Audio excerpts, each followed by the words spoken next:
ਦੇਸ਼ ਵਿਦੇਸ਼ ਵਿੱਚ ਬਾਜ ਟੀਵੀ ਦੇਖ ਰਹੇ ਸਾਰੇ ਦਰਸ਼ਕਾਂ ਨੂੰ ਜੀ ਆਇਆਂ, ਸਤਿ ਸ੍ਰੀ ਅਕਾਲ। ਦੋਸਤੋ, ਮੈਂ ਸਨਮੁਖ ਹਾਂ ਜਸਵਿੰਦਰ ਦੂੜਾ, ਤੁਹਾਡਾ ਪਿਆਰਾ ਪ੍ਰੋਗਰਾਮ ਖਾਸ ਮੁਲਾਕਾਤ ਲੈ ਕੇ। ਜਿਸ ਤਰ੍ਹਾਂ ਤੁਸੀਂ ਜਾਣਦੇ ਹੋ ਕਿ ਇਸ ਪ੍ਰੋਗਰਾਮ ਦੇ ਵਿੱਚ ਅਸੀਂ ਇੱਕ ਖਾਸ ਸ਼ਖਸੀਅਤ ਨਾਲ ਗੱਲ ਕਰਾਉਂਦੇ ਹਾਂ, ਤੁਹਾਡੇ ਨਾਲ ਰੂਬਰੂ ਕਰਾਉਂਦੇ ਹਾਂ ਉਹਦੀਆਂ ਕਵਿਤਾਵਾਂ ਬਾਰੇ, ਉਹਦੀ ਜ਼ਿੰਦਗੀ ਬਾਰੇ ਜਾਂ ਕਿਸੇ ਹੋਰ ਸਮਾਜਿਕ ਵਿਸ਼ੇ ਦੇ ਨਾਲ ਜੁੜੇ ਹੋਏ ਜਿਹੜਾ ਸ਼ਖਸੀਅਤ ਆ ਉਹ ਤੁਹਾਡੇ ਰੂਬਰੂ ਕਰਾਉਂਦੇ ਹਾਂ। ਅਤੇ ਇਸ ਵਾਰੀ ਵੀ ਸਾਡੇ ਨਾਲ ਨੇ, ਮੇਰੇ ਨਾਲ ਜਿਹੜੇ ਆ ਸਾਹਿਤਕਾਰ ਨੇ, ਉਹ ਮਨਜੀਤ ਸੋਹਲ ਜੀ। ਮਨਜੀਤ ਸੋਹਲ ਜੀ ਬਾਰੇ ਮੈਂ ਜੇ ਗੱਲ ਕਰਨੀ ਚਾਹਾਂਗਾ ਤਾਂ ਜਿਹੜੀ ਮਨਜੀਤ ਸੋਹਲ ਦੀ ਕਵਿਤਾ ਆ ਉਹ ਜੁਝਾਰਵਾਦੀ ਕਵਿਤਾ ਆ। ਅਤੇ ਕਦੇ ਕਦੇ ਜਦੋਂ ਮਨਜੀਤ ਸੋਹਲ ਕਵਿਤਾ ਪੜ੍ਹ ਰਿਹਾ ਹੁੰਦਾ ਸਟੇਜ ਦੇ ਉੱਤੇ, ਅਤੇ ਦੂਰੋਂ ਕਿਤੇ ਕੋਈ ਸੁਣੀਏ ਤਾਂ ਇਸ ਤਰ੍ਹਾਂ ਲੱਗਦਾ ਕਿ ਸ਼ਾਇਦ ਕੋਈ ਪਾਸ਼ ਦੀ ਕਵਿਤਾ ਪੜ੍ਹ ਰਿਹਾ ਹੋਵੇ।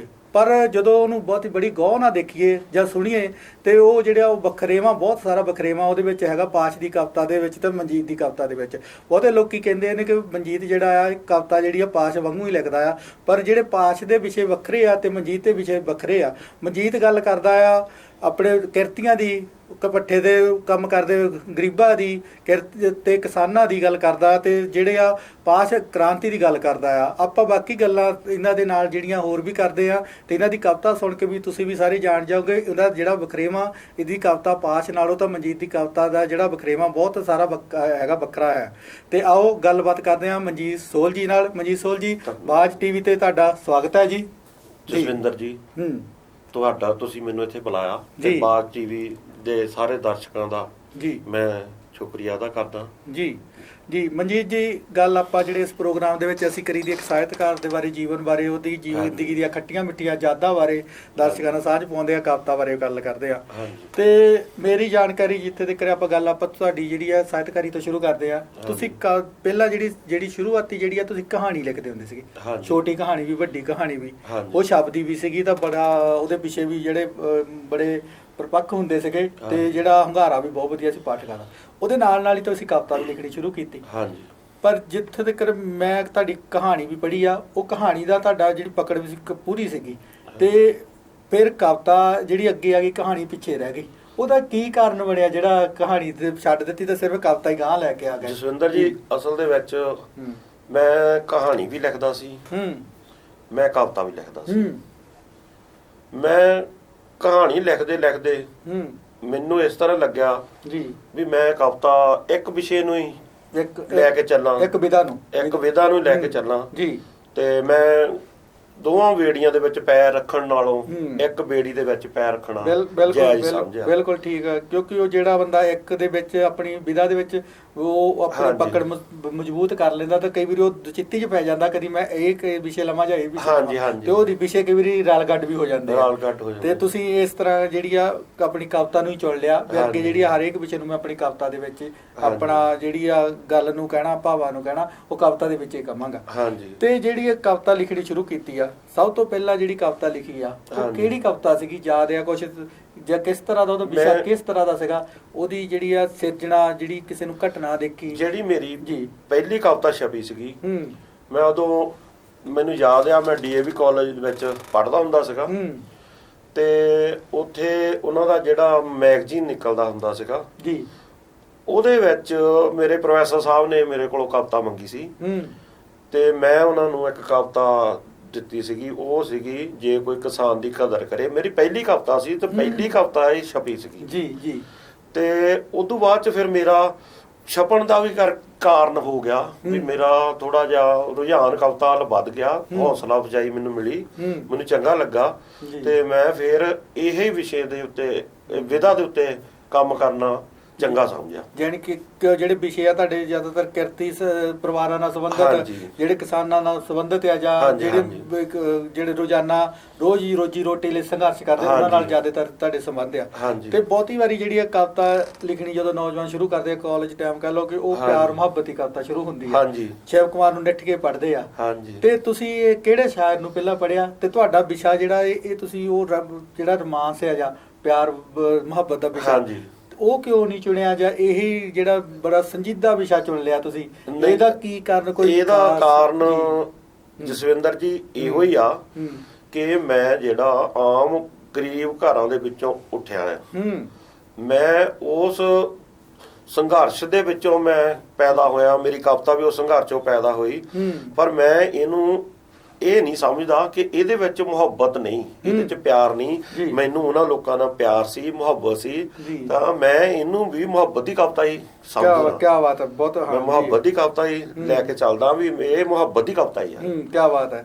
ਯਾਨੀ ਕਿ ਜਿਹੜੀ ਮੁਹੱਬਤ ਆ ਜ਼ਰੂਰੀ ਨਹੀਂ ਉਹ ਜਿਹੜੀ ਮੇਲ ਫੀਮੇਲ ਦੀ ਮੁਹੱਬਤ ਆ, ਜਿਹੜੀ ਆ ਗੁਰਬਤ ਦੇ ਮਾਰੇ ਲੋਕਾਂ ਦੇ ਨਾਲ ਵੀ ਮੁਹੱਬਤ ਆ, ਜਿਹੜੇ ਕਿਰਤੀ ਪਰਿਵਾਰ ਆ, ਜਿਹੜੇ ਖੇਤਾਂ 'ਚ ਕੰਮ ਕਰਦੇ ਆ, ਉਹਨਾਂ ਨਾਲ ਵੀ ਮੁਹੱਬਤ ਆ। ਇਹ ਤੁਹਾਡਾ ਇਸ਼ਕ ਜਿਹੜਾ ਇਹ ਜਿਹੜੀ ਹੈ ਇਹਦੇ ਨਾਲ ਹੈ, ਇਹ ਹੈਗਾ ਜਿਆਦਾ ਮੇਰਾ ਮਤਲਬ ਇਹ ਤੁਸੀਂ ਕਹਿ ਸਕਦੇ ਆ ਵੀ ਮੈਂ ਉਹਨਾਂ ਲੋਕਾਂ ਨਾਲ ਮੁਹੱਬਤ ਕਰ ਰਿਹਾ। ਮੈਂ ਉਹਨਾਂ ਇਸ ਕਰਕੇ ਆਪਣਾ ਮੈਂ ਜੋ ਕੁਝ ਮੈਂ ਸੋਚਦਾ ਜਾਂ ਮੈਂ ਸਮਝਦਾ ਵੀ ਇਹ ਜਿਹੜਾ ਨਾ ਕਿਰਤੀ ਸਮਾਜ ਆ ਜੀ ਉਹਦੇ ਬਾਰੇ ਵੀ ਗੱਲ ਹੋਵੇ, ਇਸ ਕਰਕੇ ਮੈਂ ਉਹਨਾਂ ਦੀ ਗੱਲ ਕਰਨ ਦੀ ਕੋਸ਼ਿਸ਼ ਕੀਤੀ। ਬਿਲਕੁਲ ਜੀ, ਬਿਲਕੁਲ ਹੁੰਦੀ ਆ। ਤੇ ਜਦੋਂ ਕਵਿਤਾ ਲਿਖਣੀ ਸ਼ੁਰੂ ਕਰ ਦਿੱਤੀ ਤੁਸੀਂ ਕਾਲਜ ਦੇ ਵਿੱਚ, ਮੈਗਜ਼ੀਨ ਦੇ ਵਿੱਚ ਕਰਦੇ ਆਪਣੀ ਛਪ ਗਈ, ਤੇ ਫਿਰ ਉਹ ਯਾਰ ਮਿੱਤਰ ਵੀ ਕਹਿੰਦੇ ਹੋਣਗੇ ਹਾਂ ਵੀ ਬਹੁਤ ਵਧੀਆ ਲਿਖੀ ਆ, ਬਹੁਤ ਵਧੀਆ ਜਾ ਤੁਸੀਂ ਇੱਕ ਜਣੇ ਇੱਕ VIP ਬੰਦਾ ਬਣ ਗਏ ਇਨਸਾਨ ਦੇ ਜਸਵਿੰਦਰ ਜੀ। ਬੜਾ ਵਧੀਆ ਮਾਹੌਲ ਹੁੰਦਾ ਸੀ। ਹੁਣ ਚਿੱਠੀਆਂ ਲਿਖਦੇ ਹੁੰਦੇ ਸੀਗੇ, ਮੈਨੂੰ ਵੀ ਚਿੱਠੀਆਂ ਆਈਆਂ, ਮੇਰੀਆਂ ਕਿਤਾਬਾਂ ਛਪੀਆਂ, ਤੇ ਉਦੋਂ ਚਿੱਠੀਆਂ ਆਉਣੀਆਂ ਮੇਰੇ ਕੋਲ ਹਜੇ ਵੀ ਸਾਂਭੀਆਂ ਪਈਆਂ। ਬੜਾ ਹੁੰਦਾ ਸੀਗਾ ਵੀ ਸੁਖਾਵਾਂ ਜਿਹਾ ਮਾਹੌਲ ਹੁੰਦਾ ਸੀਗਾ, ਕਿਉਂਕਿ ਉਦੋਂ ਚਿੱਠੀਆਂ ਦਾ ਦੌਰ ਸੀਗਾ, ਫੋਨ ਘੱਟ ਆਉਂਦੇ ਹੁੰਦੇ ਸੀਗੇ। ਜਿਹੜੀ ਇੱਕ ਰਚਨਾ ਛਪਦੀ ਉਹਦੀਆਂ ਕਈ ਵਾਰੀ 30 40 ਚਿੱਠੀਆਂ ਆ ਜਾਂਦੀਆਂ, ਤੇ ਡਾਕੀਏ ਵੀ ਕਹਿੰਦੇ ਹੁੰਦੇ ਸੀ ਯਾਰ ਪਿੰਡ 'ਚ ਕਿਹੜਾ ਬੰਦਾ ਹੈ ਜਿਹਦੀ ਸਾਰੀ ਡਾਕ ਹੀ ਝੋਲਾ ਭਰ ਕੇ ਉਹਦੇ ਕੋਲ ਆ ਜਾਂਦੀ ਸੀ। ਤੇ ਫਿਰ ਜਦੋਂ ਚਿੱਠੀਆਂ ਆਉਂਦੀਆਂ ਸੀਗੀਆਂ, ਫਿਰ ਤੁਸੀਂ ਉਹ ਕਵਿਤਾ ਦੇ ਬਾਰੇ ਤੁਹਾਡੇ ਕੋਈ ਵਿਚਾਰ ਆਉਂਦੇ ਹੁੰਦੇ ਸੀਗੇ, ਕਈ ਵਾਰੀ ਨਕਾਰਾਤਮਕ ਵੀ ਵਿਚਾਰ ਆਉਂਦੇ ਹੋਣਗੇ, ਉਹ ਇਸ ਤਰ੍ਹਾਂ ਦੇ ਵੀ ਕਦੇ ਚਿੱਠੀਆਂ ਨਹੀਂ ਇਸ ਤਰ੍ਹਾਂ ਦੇ ਨਹੀਂ ਆਏ। ਮੇਰੇ ਨਾਲ ਤਜਰਬਾ ਇਹੋ ਜਿਹਾ ਕੋਈ ਨਹੀਂ ਹੋਇਆ ਜਸਵਿੰਦਰ ਜੀ। ਮੈਂ ਨਾ ਮੇਰੇ ਕੋਲ ਜਿਹੜੀਆਂ ਚਿੱਠੀਆਂ ਪਈਆਂ, ਹੋ ਸਕਦਾ ਮੈਂ ਕੋਸ਼ਿਸ਼ ਕਰਾਂਗਾ ਕਿ ਮੈਂ ਉਹਨਾਂ ਨੂੰ ਵੀ ਇੱਕ ਕਿਤਾਬ ਦੇ ਰੂਪ 'ਚ ਛਪਵਾਵਾਂ। ਕੀ ਬਾਤ ਹੈ, ਬਹੁਤ ਵਧੀਆ ਗੱਲ ਹੈ। ਜਿਹੜੀ ਇਤਿਹਾਸ ਬਣ ਜਾਏਗਾ ਉਹ ਜਿਹੜੀ ਸਾਹਿਤ ਦੇ ਵਿੱਚ ਜਿਹੜੀਆਂ ਚਿੱਠੀਆਂ, ਕਿਉਂਕਿ ਚਿੱਠੀਆਂ ਤਾਂ ਹੁਣ ਅੱਜ ਕੱਲ੍ਹ ਖਤਮ ਹੀ ਹੋ ਚੁੱਕੀਆਂ, ਉਹ ਚਿੱਠੀਆਂ ਇੱਕ ਯਾਦ ਦੇ ਤੌਰ ਤੇ ਬਣ ਜਾਣਗੀਆਂ। ਸਹੀ ਕਿਹਾ ਤੁਸੀਂ। ਤੇ ਕਵਿਤਾ ਲਿਖਣੀ ਸ਼ੁਰੂ ਕਰ ਦਿੱਤੀ, ਜਿਹੜੀਆਂ ਵੱਖ-ਵੱਖ ਮੈਗਜ਼ੀਨਾਂ ਰਸਾਲਿਆਂ 'ਚ ਵੀ ਭੇਜਣੀ ਸ਼ੁਰੂ ਕਰ ਦਿੱਤੀ। ਪਹਿਲਾਂ ਕਦੋਂ ਛਪਣੇ ਸ਼ੁਰੂ ਹੋਏ ਤੇ ਕਿਹੜੇ ਮੈਗਜ਼ੀਨ? ਹਾਂਜੀ, ਮੈਂ ਜਿਸ ਤਰ੍ਹਾਂ ਤੁਹਾਨੂੰ ਦੱਸਿਆ ਵੀ ਪਹਿਲਾਂ ਕਵਿਤਾ ਕਾਲਜ ਦੇ ਮੈਗਜ਼ੀਨ 'ਚ ਛਪੀ ਸੀ। ਉਸ ਤੋਂ ਬਾਅਦ ਦੇ ਵਿੱਚ ਆਪਣੇ ਜਲੰਧਰ ਦੇ ਵਿੱਚ ਹੀ ਕਾਫੀ ਮੈਗਜ਼ੀਨ ਹੈਗੇ ਆ, ਨਿਕਲਦੇ ਹੁੰਦੇ ਸੀਗੇ। ਜਿਹਦਾ ਮੈਨੂੰ ਯਾਦ ਹੈ, ਇੱਕ ਸੰਜੋਗੀ ਮੇਲੇ ਸੈਦਾਂ ਗੇਟ ਜਲੰਧਰ ਤੋਂ ਮੈਗਜ਼ੀਨ ਨਿਕਲਦਾ ਜੀ। ਉਸ ਤੋਂ ਬਾਅਦ ਦੇ ਵਿੱਚ ਇੱਕ ਸਿਮਰਨ ਨਿਕਲਦਾ ਹੈ ਜਲੰਧਰ ਦੇ ਵਿੱਚੋਂ, ਉਹਦੇ ਵਿੱਚ ਵੀ ਮੈਂ ਲਗਾਤਾਰ ਛਪਦਾ ਰਿਹਾ। ਸੰਜੋਗੀ ਮੇਲੇ 'ਚ ਵੀ ਮੈਂ ਲਗਾਤਾਰ ਛਪਦਾ ਰਿਹਾ। ਉਸ ਤੋਂ ਬਾਅਦ ਦੇ ਵਿੱਚ ਮੇਰੇ ਕੋਲ ਹੋਰ ਵੀ ਇੱਥੇ ਨਾਮ ਹੈ ਲਿਖੇ ਪਏ, ਉਦਾਂ ਇੰਨਾ ਯਾਦ ਨਹੀਂ ਰਹਿੰਦਾ। ਕੌਮਾਂਤਰੀ, ਪਰਦੇਸੀ, ਜਨਤਾ ਸੰਸਾਰ, ਨਵਾਂ ਜ਼ਮਾਨਾ ਅਖਬਾਰ, ਜਿਹੜਾ ਦਰਪਣ ਆ, ਸਿਮਰਨ ਆ। ਮੈਂ ਇੱਥੋਂ ਤੁਹਾਨੂੰ ਪੜ੍ਹ ਕੇ ਜੇ ਤੁਹਾਨੂੰ ਬੁਰਾ ਨਾ ਲੱਗੇ ਤਾਂ ਮੈਂ ਪੜ੍ਹ ਕੇ ਦੱਸ ਸਕਦਾ। ਤੇ ਫਿਰ ਇੱਥੋਂ ਤੱਕ ਕਿ ਦਾ ਟ੍ਰਿਬਿਊਨ ਦੇ ਵਿੱਚ ਮੇਰਾ ਉਹਨਾਂ ਨੇ ਇੰਟਰਵਿਊ ਲਾਇਆ ਸੀ, ਬੜੇ ਵਧੀਆ ਮੇਰੇ ਬਾਰੇ ਲਿਖਿਆ ਸੀ ਦਾ ਟ੍ਰਿਬਿਊਨ ਨੇ, ਪੰਜਾਬੀ ਟ੍ਰਿਬਿਊਨ ਨੇ। ਫਿਰ ਸੁਭਾਸ਼ਕ, ਵਾਰਸ ਪੰਜਾਬ ਦਾ, ਲੋਕ ਨਾਇਕ, ਅਜੀਤ ਅਖਬਾਰ, ਤੇ ਰੂਪਾਂਤਰ, ਸਫ਼ਰ ਦੀਆਂ ਪੈੜਾਂ ਦੇ ਕਰਕੇ ਬੀਬਾ ਕੁਲਵੰਤ ਜੀ ਉਹਨਾਂ ਨੇ ਮੇਰੇ ਵਾਸਤੇ ਲਿਖਿਆ ਸੀਗਾ। ਅਵਾਮ ਕੀ ਆਵਾਜ਼, ਠੀਕ ਹੈ ਜੀ, ਵਿਗਿਆਨਕ ਸੋਚ। ਮੈਨੂੰ ਥੋੜਾ ਦੇਖਣਾ ਪੈ ਰਿਹਾ ਤੁਹਾਨੂੰ, ਜੇ ਦਰਸ਼ਕਾਂ ਨੂੰ ਬੁਰਾ ਨਾ ਲੱਗੇ। ਕੋਈ ਗੱਲ ਨਹੀਂ, ਦੇਖੋ ਅੱਜ ਦੀ ਆਵਾਜ਼, ਸ਼ਾਨੇ ਪੰਜਾਬ। ਸ਼ਾਨੇ ਪੰਜਾਬ ਅਖਬਾਰ ਨਿਊਯਾਰਕ ਤੋਂ ਛਪਦਾ ਸੀ, ਮੈਨੂੰ ਜਿੱਥੋਂ ਤੱਕ ਯਾਦ ਆ। ਤੇ ਉਹਨਾਂ ਨੇ ਤਕਰੀਬਨ ਮੇਰੀਆਂ ਸਾਰੀਆਂ ਹੀ ਕਵਿਤਾਵਾਂ ਛਾਪ ਦਿੱਤੀਆਂ। ਕੀ ਬਾਤ ਹੈ ਜੀ। ਜਿੰਨੀਆਂ ਵੀ ਮੇਰੀਆਂ ਕਵਿਤਾਵਾਂ ਹੋਣਗੀਆਂ ਤਕਰੀਬਨ ਸਾਰੀਆਂ ਛਾਪੀਆਂ। ਜਲੰਧਰ ਤੋਂ ਇੱਕ ਹਰਕਾਰਾ ਮੈਗਜ਼ੀਨ ਨਿਕਲਦਾ ਮਾਡਲ ਟਾਊਨ ਤੋਂ, ਜਿੱਥੋਂ ਤੱਕ ਮੈਨੂੰ ਯਾਦ ਆ, ਵੀ ਬੜੀ ਪੁਰਾਣੀ ਗੱਲ ਹੋ ਗਈ ਲੇਕਿਨ। ਫੇਰ ਦਰਪਣ ਆ, ਜਾਗਰਤੀ ਆ, ਇਨਕਲਾਬੀ ਸਾਡਾ ਰਾਹ ਮੈਗਜ਼ੀਨ, ਫਿਰ ਰਜਨੀ ਮੈਗਜ਼ੀਨ, ਤੇ ਦੇਸ਼ ਪ੍ਰਦੇਸ਼ ਟਾਈਮ ਜਿਹਨੇ ਮੇਰੀ ਕਵਿਤਾ ਛਾਪੀ ਸੀਗੀ। ਤੇ ਮੈਂ ਫਿਰ ਗੁਰੂ ਰਵਿਦਾਸ ਟਾਈਮਜ਼ ਇੱਕ ਮੈਗਜ਼ੀਨ ਨਿਕਲਦਾ, ਉਹਨਾਂ ਨੇ ਵੀ ਮੇਰੇ ਛਾਪੇ ਬਹੁਤ ਸਾਰੇ। ਗੱਲ ਕੀ ਜਿਹੜੀ ਕੋਈ ਅਖਬਾਰ ਹੈ ਅਜਿਹੀ ਨਹੀਂ ਸੀਗੀ ਜਿਹਦੇ ਵਿੱਚ ਤੁਸੀਂ ਨਹੀਂ ਛਾਪਦੇ ਸੀਗੇ ਮੌਕੇ ਤੇ। ਤੇ ਹੁਣ ਵੀ ਜਿਹੜੀ ਆ ਅੱਜ ਵੀ ਤੁਹਾਡੀ ਕਵਿਤਾ ਜਿਹੜੀ ਆ ਸਤਿਕਾਰੀ ਜਾਂਦੀ ਆ, ਪਿਆਰੀ ਜਾਂਦੀ ਆ, ਜਿਹੜੀ ਆ ਉਨੀ ਹੀ ਜਿੰਨੀ ਅੱਜ ਤੋਂ ਬਹੁਤ ਦਰਸ਼ਕ ਮੈਨੂੰ ਬਹੁਤ ਮਾਣ ਦਿੱਤਾ, ਪਾਠਕਾਂ ਨੇ ਪਾਠਕਾਂ ਨੇ ਬਹੁਤ ਮਾਣ ਦਿੱਤਾ ਮੈਨੂੰ। ਬਹੁਤ ਖੁਸ਼ੀ ਆ, ਮੈਨੂੰ ਮਾਣ ਆ ਵੀ ਮੈਨੂੰ ਪੜ੍ਹਿਆ ਬਹੁਤ ਚੰਗੀ ਤਰ੍ਹਾਂ ਲੋਕਾਂ ਨੇ, ਤੇ ਮੈਨੂੰ ਚਿੱਠੀਆਂ ਪਾਈਆਂ। ਇਹ ਮੇਰਾ ਸਬੂਤ ਮੇਰੇ ਕੋਲ, ਇਹਨੂੰ ਮੈਂ ਮਤਲਬ ਚੰਗਾ ਆਪਣਾ ਸਮਝਦਾ। ਕੀ ਜਦੋਂ ਚਿੱਠੀ ਆਉਂਦੀ ਹੁੰਦੀ ਸੀ ਕਿਸ ਤਰ੍ਹਾਂ ਦੀ ਚਿੱਠੀ ਆਉਂਦੀ ਸੀ, ਕੀ ਲਿਖਦੇ ਚਿੱਠੀ ਦੇ ਵਿੱਚ ਇਸ ਤਰ੍ਹਾਂ ਆਉਂਦਾ ਰਿਹਾ ਲਿਖਿਆ ਹੋਇਆ ਵੀ ਮਤਲਬ ਜਾਂ ਸੁਝਾਅ ਵੀ ਦਿੰਦੇ ਸੀਗੇ। ਠੀਕ ਹੈ। ਹਾਂਜੀ, ਮੇਰੀ ਕਦੀ ਸਿਫਤ ਨਹੀਂ ਸੀ, ਜੇ ਮੇਰੇ 'ਚ ਕੋਈ ਕਮੀ ਆ ਪੇਸ਼ੀ ਆ ਉਹ ਮੈਨੂੰ ਕਹਿੰਦੇ ਸੀਗੇ। ਮੇਰਾ ਪਾਠਕ ਕਹਿੰਦਾ ਸੀ ਵੀ ਤੁਸੀਂ ਇੱਥੇ ਏਦਾਂ ਕਰਨਾ ਸੀਗਾ ਹਨਾ ਜੀ, ਤੇ ਮੈਨੂੰ ਚੰਗਾ ਲੱਗਦਾ ਸੀਗਾ। ਫਿਰ ਤੁਸੀਂ ਉਹ ਜਦੋਂ ਸੁਝਾਅ ਮੰਨ ਵੀ ਲੈਂਦੇ ਹੋਗੇ, ਉਹ ਆਉਣ ਵਾਲੀ ਜਿਹੜੀ ਦੂਸਰੀ ਉਹ ਹਾਂਜੀ ਹਾਂਜੀ, ਉਹ ਤਾਂ ਫਿਰ ਏਦਾਂ ਕੋਸ਼ਿਸ਼ ਹੁੰਦੀ ਸੀਗੀ ਵੀ ਮੈਂ ਇਹਨੂੰ ਠੀਕ ਕਰਾਂ ਜੀ। ਤੇ ਇਸ ਤਰ੍ਹਾਂ ਵੀ ਹੁੰਦੀ ਹੋਗੀ ਕਈ ਵਾਰੀ ਆਪਣੀ ਉਸਤਾਦੀ ਝਾੜਨ ਲਈ ਵੀ ਕੋਈ ਲੋਕੀ ਹੁੰਦੇ ਸੀ, ਨਹੀਂ ਇਦਾਂ ਨਹੀਂ ਇਦਾਂ ਹੋਣੀ ਚਾਹੀਦੀ ਗੱਲ, ਨਹੀਂ ਬਹੁਤ ਘੱਟ ਕਿਤੇ ਕਿਤੇ ਆ ਵੀ ਜਾਂਦੀ ਹੁੰਦੀ ਕਿ ਅੱਜ ਇਸ ਤਰ੍ਹਾਂ ਆਪਾਂ ਫਿਰ ਉਹ ਦੇਖਦੇ। ਵੈਸੇ ਮੈਂ ਉਹ ਇਸ ਕਰਕੇ ਕਿਉਂਕਿ ਤੋਂ ਮੈਂ ਮੁਨਕਰ ਨਹੀਂ ਹੋ ਸਕਦਾ, ਕਿਉਂਕਿ ਉਹ ਮੈਂ ਜਦੋਂ ਉਹਨੂੰ ਕਿਤਾਬੀ ਰੂਪ ਚ ਲੈ ਕੇ ਆਉਂਗਾ ਤੇ ਉਹ ਪਾਠਕ ਫੇਰ ਉਹਨੂੰ ਪੜ੍ਹ ਲੈਣਗੇ। ਬਿਲਕੁਲ ਮੈਂ ਕੀ ਕਹਿਣਾ ਚਾਹੁੰਦਾ ਸੀ ਤੇ ਉਹ ਕੀ ਕਹਿਣਾ ਚਾਹੁੰਦੇ ਸੀ। ਬਿਲਕੁਲ ਜੀ, ਉਹ ਸਾਡਾ ਕਲੀਅਰ ਵੀ ਹੋ ਜਾਏਗਾ ਜਿਹੜੀ ਆਉਣ ਵਾਲੀ ਕਿਤਾਬ ਦੇ ਜਿਹੜੀਆਂ ਚਿੱਠੀਆਂ ਤੁਸੀਂ ਕਰੋਗੇ। ਤੇ ਜਿਹੜੀ ਕਵਿਤਾ ਤੁਸੀਂ ਜਿਸ ਤਰ੍ਹਾਂ ਦੱਸਿਆ ਆਮ ਲੋਕਾਂ ਦੀ ਕਵਿਤਾ ਤੁਹਾਡੀ ਹਾਂਜੀ, ਇਹ ਜਦੋਂ ਤੁਸੀਂ ਕਵਿਤਾ ਜਿਹੜੀ ਸਿਰਜਦੇ ਆ ਹਾਂਜੀ ਤੁਰੇ ਫਿਰਦੇ ਜਾਂ ਸਿਰਜਦੇ ਜਾਂ ਕਿਤੇ ਸਮਾਜ ਵਿੱਚ ਘਟਨਾ ਦੇਖਦੇ ਕੋਈ ਸਿਰਜਦੇ ਜਾਂ ਉਹਦਾ ਕੋਈ ਸਮਾਂ ਹੈ, ਜੇ ਸਵੇਰ ਦਾ ਸਮਾਂ ਤਕਾਲਾ ਦਾ ਸਮਾਂ ਜਾਂ ਵਿਹਲੇ ਬੈਠ ਕੇ ਕਿਸ ਤਰ੍ਹਾਂ ਸਿਰਜੀ ਜਾਂਦੀ ਤੁਹਾਡੀ ਕਵਿਤਾ ਜੀ? ਜਸਵਿੰਦਰ ਜੀ ਪਤਾ ਮੈਂ ਨਾ ਮੇਰੇ ਕੋਲ ਪੈਨ ਮੇਰੇ ਏਦਾਂ ਹੀ ਲੱਗਾ ਹੀ ਹੁੰਦਾ ਜੀ। ਇੱਕ ਪੇਪਰ ਮੇਰੇ ਕੋਲ ਹੋਣਾ ਹੀ ਹੋਣਾ ਹੈ ਜੀ। ਮੈਂ ਕਿਤੇ ਵੀ ਤੁਰਿਆ ਜਾਣ ਡਿਆ ਸਕੂਟਰ ਤੇ ਜਾਂ ਮੈਂ ਕਿਸੇ ਸਫ਼ਰ ਤੇ ਆ, ਮੈਂ ਕਿਤੇ ਵੀ ਜਾ ਰਿਹਾ, ਜੇ ਮੈਨੂੰ ਕੁਛ ਲੱਗਣ ਡਿਆ ਵੀ ਇਹ ਜੋ ਵੀ ਆ ਇਹਦੇ ਤੇ ਕੁਛ ਮੈਂ ਲਿਖਣਾ ਆ, ਉਹਦੇ ਵਿੱਚ ਮੈਨੂੰ ਕੋਈ ਚੀਜ਼ ਔੜ ਆਈ ਤਾਂ ਮੈਂ ਉਹਨੂੰ ਪੇਪਰ ਤੇ ਉਤਾਰ ਲੈਂਦਾ। ਫਿਰ ਉਦੋਂ ਬਾਅਦ ਚ ਫਿਰ ਉਹਨੂੰ ਥੋੜਾ ਜਿਹਾ ਵੀ ਠੀਕ ਤਾਂ ਕਰਨਾ ਹੀ ਪੈਂਦਾ ਤੇ ਉਹ ਉਤਾਰ ਲੈਣਾ। ਇਸ ਕਰਕੇ ਕਵਿਤਾ ਆਪਣੇ ਆਪ ਹੀ ਪਤਾ ਨਹੀਂ ਕਿੱਦਾਂ ਵੀ ਕੁਦਰਤੀ ਉੱਪਰੋਂ ਜਦੋਂ ਚਿਹਰੇ ਪੜ ਲੈਂਦੇ ਚਿਹਰੇ ਦੀ ਉਦਾਸੀ ਪੜੀ ਜਾਂਦੀ, ਉਹ ਕਵਿਤਾ ਦਾ ਤੁਹਾਡੇ ਮਨ ਦੇ ਨਾਲ ਟਕਰਾ ਜਾਂਦੀ ਆ, ਆਪਾ ਹੋ ਜਾਂਦੇ ਆ, ਉਹ ਫਿਰ ਕਵਿਤਾ ਦਾ ਰੂਪ ਲੈ ਲੈਂਦੀ ਆ ਕਿਸੇ ਨਾ ਕਿਸੇ ਤਰੀਕੇ ਦੇ ਨਾਲ ਜਿਹੜੀ ਘਟਨਾਵਾਂ ਜਾਂਦੀਆਂ। ਤੇ ਮਨਜੀਤ ਜੀ ਗੱਲਾਂ ਬਾਤਾਂ ਆਪਾਂ ਇਸ ਤਰ੍ਹਾਂ ਹੀ ਚੱਲਦੀਆਂ ਰਹਿਣਗੀਆਂ ਆਪਣੀਆਂ ਤੁਹਾਡੇ ਬਾਰੇ, ਤੁਹਾਡੀ ਕਵਿਤਾ ਬਾਰੇ। ਤੇ ਦਰਸ਼ਕੋ ਤੁਸੀਂ ਕਿਤੇ ਨਹੀਂ ਜਾਣਾ, ਆਪਾਂ ਇਸ ਤਰ੍ਹਾਂ ਬੜੇ ਰਹੋ ਸਾਡੇ ਨਾਲ। ਸਮਾਂ ਹੋਇਆ ਇੱਕ ਬ੍ਰੇਕ ਦਾ, ਅਸੀਂ ਗਏ ਤੇ ਆਏ।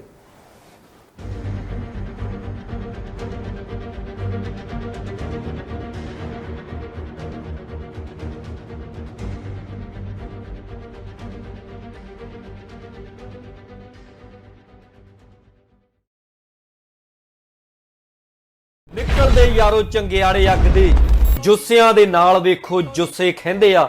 ਜਦੋਂ ਕੌਡੀ ਦੇ ਮੈਦਾਨਾਂ ਵਿੱਚ ਖੇਡਦੇ ਪੰਜਾਬੀ, ਫਿਰ ਬੁਲਟਾਂ ਤੋਂ ਵੱਧ ਕੇ ਪਟਾਕੇ ਪੈਂਦੇ ਆ।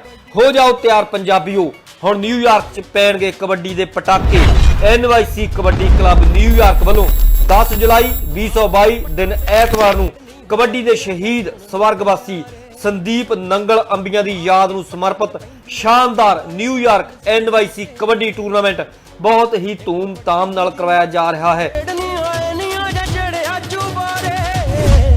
ਹੱਥ ਮਾਰ ਕੇ ਪੱਟਾਂ ਤੇ ਪੈਂਦੀ ਰੇਡ ਨਹੀਂ ਹੋਏ ਨੀ ਗੱਲ ਸੁਣ ਮੁਟਿਆਰੇ।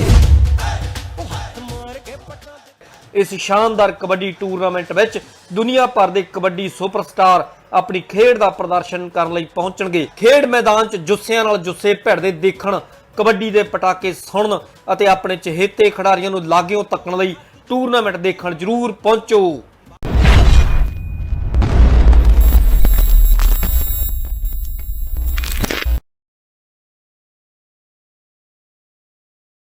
ਪੂਰੇ ਅਮਰੀਕਾ ਵਿੱਚ ਕਿਸੇ ਵੀ ਤਰ੍ਹਾਂ ਦੇ truck, trailers, flatbed, refrigerator and drive van, tractor ਆਦਿ ਸੇਵਾਵਾਂ ਵਾਸਤੇ call trailer and leasing company ਨਾਲ ਸੰਪਰਕ ਕਰੋ। ਕਾਲ ਟ੍ਰੇਲਰ ਕੋਲ 2018, 19 ਅਤੇ 20 ਦੇ ਘੱਟ ਮਾਈਲੇਜ ਵਾਲੇ ਟਰੱਕ ਖਰੀਦਣ ਵਾਸਤੇ ਉਪਲਬਧ ਹਨ। ਕਾਲ ਟ੍ਰੇਲਰ ਕੋਲ ਵੈਨਗਾਰਡ ਦੀ ਪੂਰੇ ਕੈਲੀਫੋਰਨੀਆ ਦੀ ਡੀਲਰਸ਼ਿਪ ਹੈ। ਅਸੀਂ ਸਾਰੇ ਅਮਰੀਕਾ ਵਿੱਚ ਸੇਵਾਵਾਂ ਪ੍ਰਦਾਨ ਕਰਦੇ ਹਾਂ।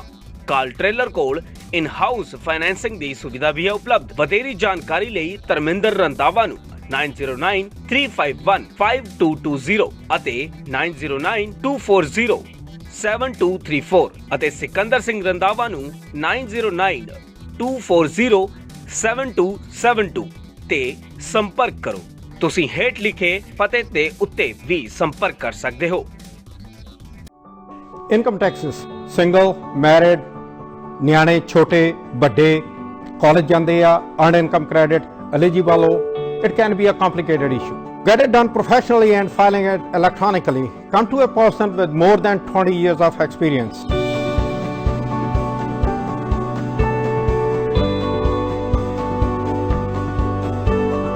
ਇਹ ਵੀ ਇੱਕ ਰੱਬ ਦੇ ਬੰਦਿਆਂ ਦਾ ਘਰ ਹੈ ਜਿੱਥੇ ਸਿਰਫ ਇੱਕ ਧਰਮ ਤੇ ਜਾਤ ਹੈ, ਇਨਸਾਨੀਅਤ, ਜਿੱਥੇ ਕੋਈ ਵੱਡਾ ਤੇ ਛੋਟਾ ਨਹੀਂ, ਜਿੱਥੇ ਖੁਸ਼ੀਆਂ ਇੱਕੋ ਜਿਹੀਆਂ ਵੰਡੀਆਂ ਜਾਂਦੀਆਂ ਨੇ।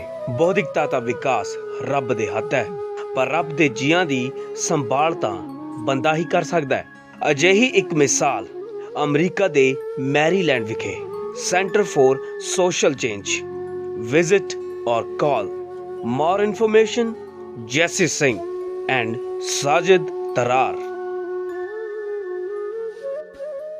ਨਿਊਯਰਸੀ ਅਤੇ ਕੈਲੀਫੋਰਨੀਆ ਦੇ ਪ੍ਰਸਿੱਧ advocate Jaspreet Singh attorney at law, ਜਿਹੜੇ ਕਿ deputation, defence, appeal, family law, bankruptcy ਦੇ ਵਿੱਚ ਮਾਹਰ ਨੇ। ਗਡੂਰਾ ਰੀਅਲ ਏਸਟੇਟ ਅਤੇ ਗਡੂਰਾ ਮੌਰਗੇਜ ਨਿਊਯਾਰਕ ਦੀ ਕੁਇਨਜ਼ ਵਿੱਚ ਸਭ ਤੋਂ ਪੁਰਾਣੀ ਬ੍ਰੋਕਰੇਜ ਕੰਪਨੀ। ਲੋਕਾਂ ਦੀ ਭਰੋਸੇਮੰਦ ਅਤੇ ਆਜ਼ਮਾਈ ਹੋਈ ਗਡੂਰਾ ਰੀਅਲ ਏਸਟੇਟ। ਇਸ ਕੋਲ ਭਰੋਸੇਮੰਦ ਰੀਅਲ ਏਸਟੇਟ ਏਜੰਟਾਂ ਦੀ ਟੀਮ ਹੈ। ਕਾਲ ਵਿਨੋਦ ਗਡੂਰਾ 9176828560। ਨਾਲ ਹੀ ਮੌਰਗੇਜ ਲਈ ਕਿਤੇ ਜਾਣ ਦੀ ਲੋੜ ਨਹੀਂ। ਗਡੂਰਾ ਮੌਰਗੇਜ ਇਸੀ ਛੱਤ ਹੇਠ ਪਰਚੇਜ਼ ਅਤੇ ਰੀਫਾਈਨੈਂਸ ਦੀ ਸਹੂਲਤ ਵੀ ਉਪਲਬਧ ਕਰਵਾਉਂਦਾ ਹੈ। Call Vineet Gadura MBA, President and Owner, Gadura Mortgage, number 7186400444।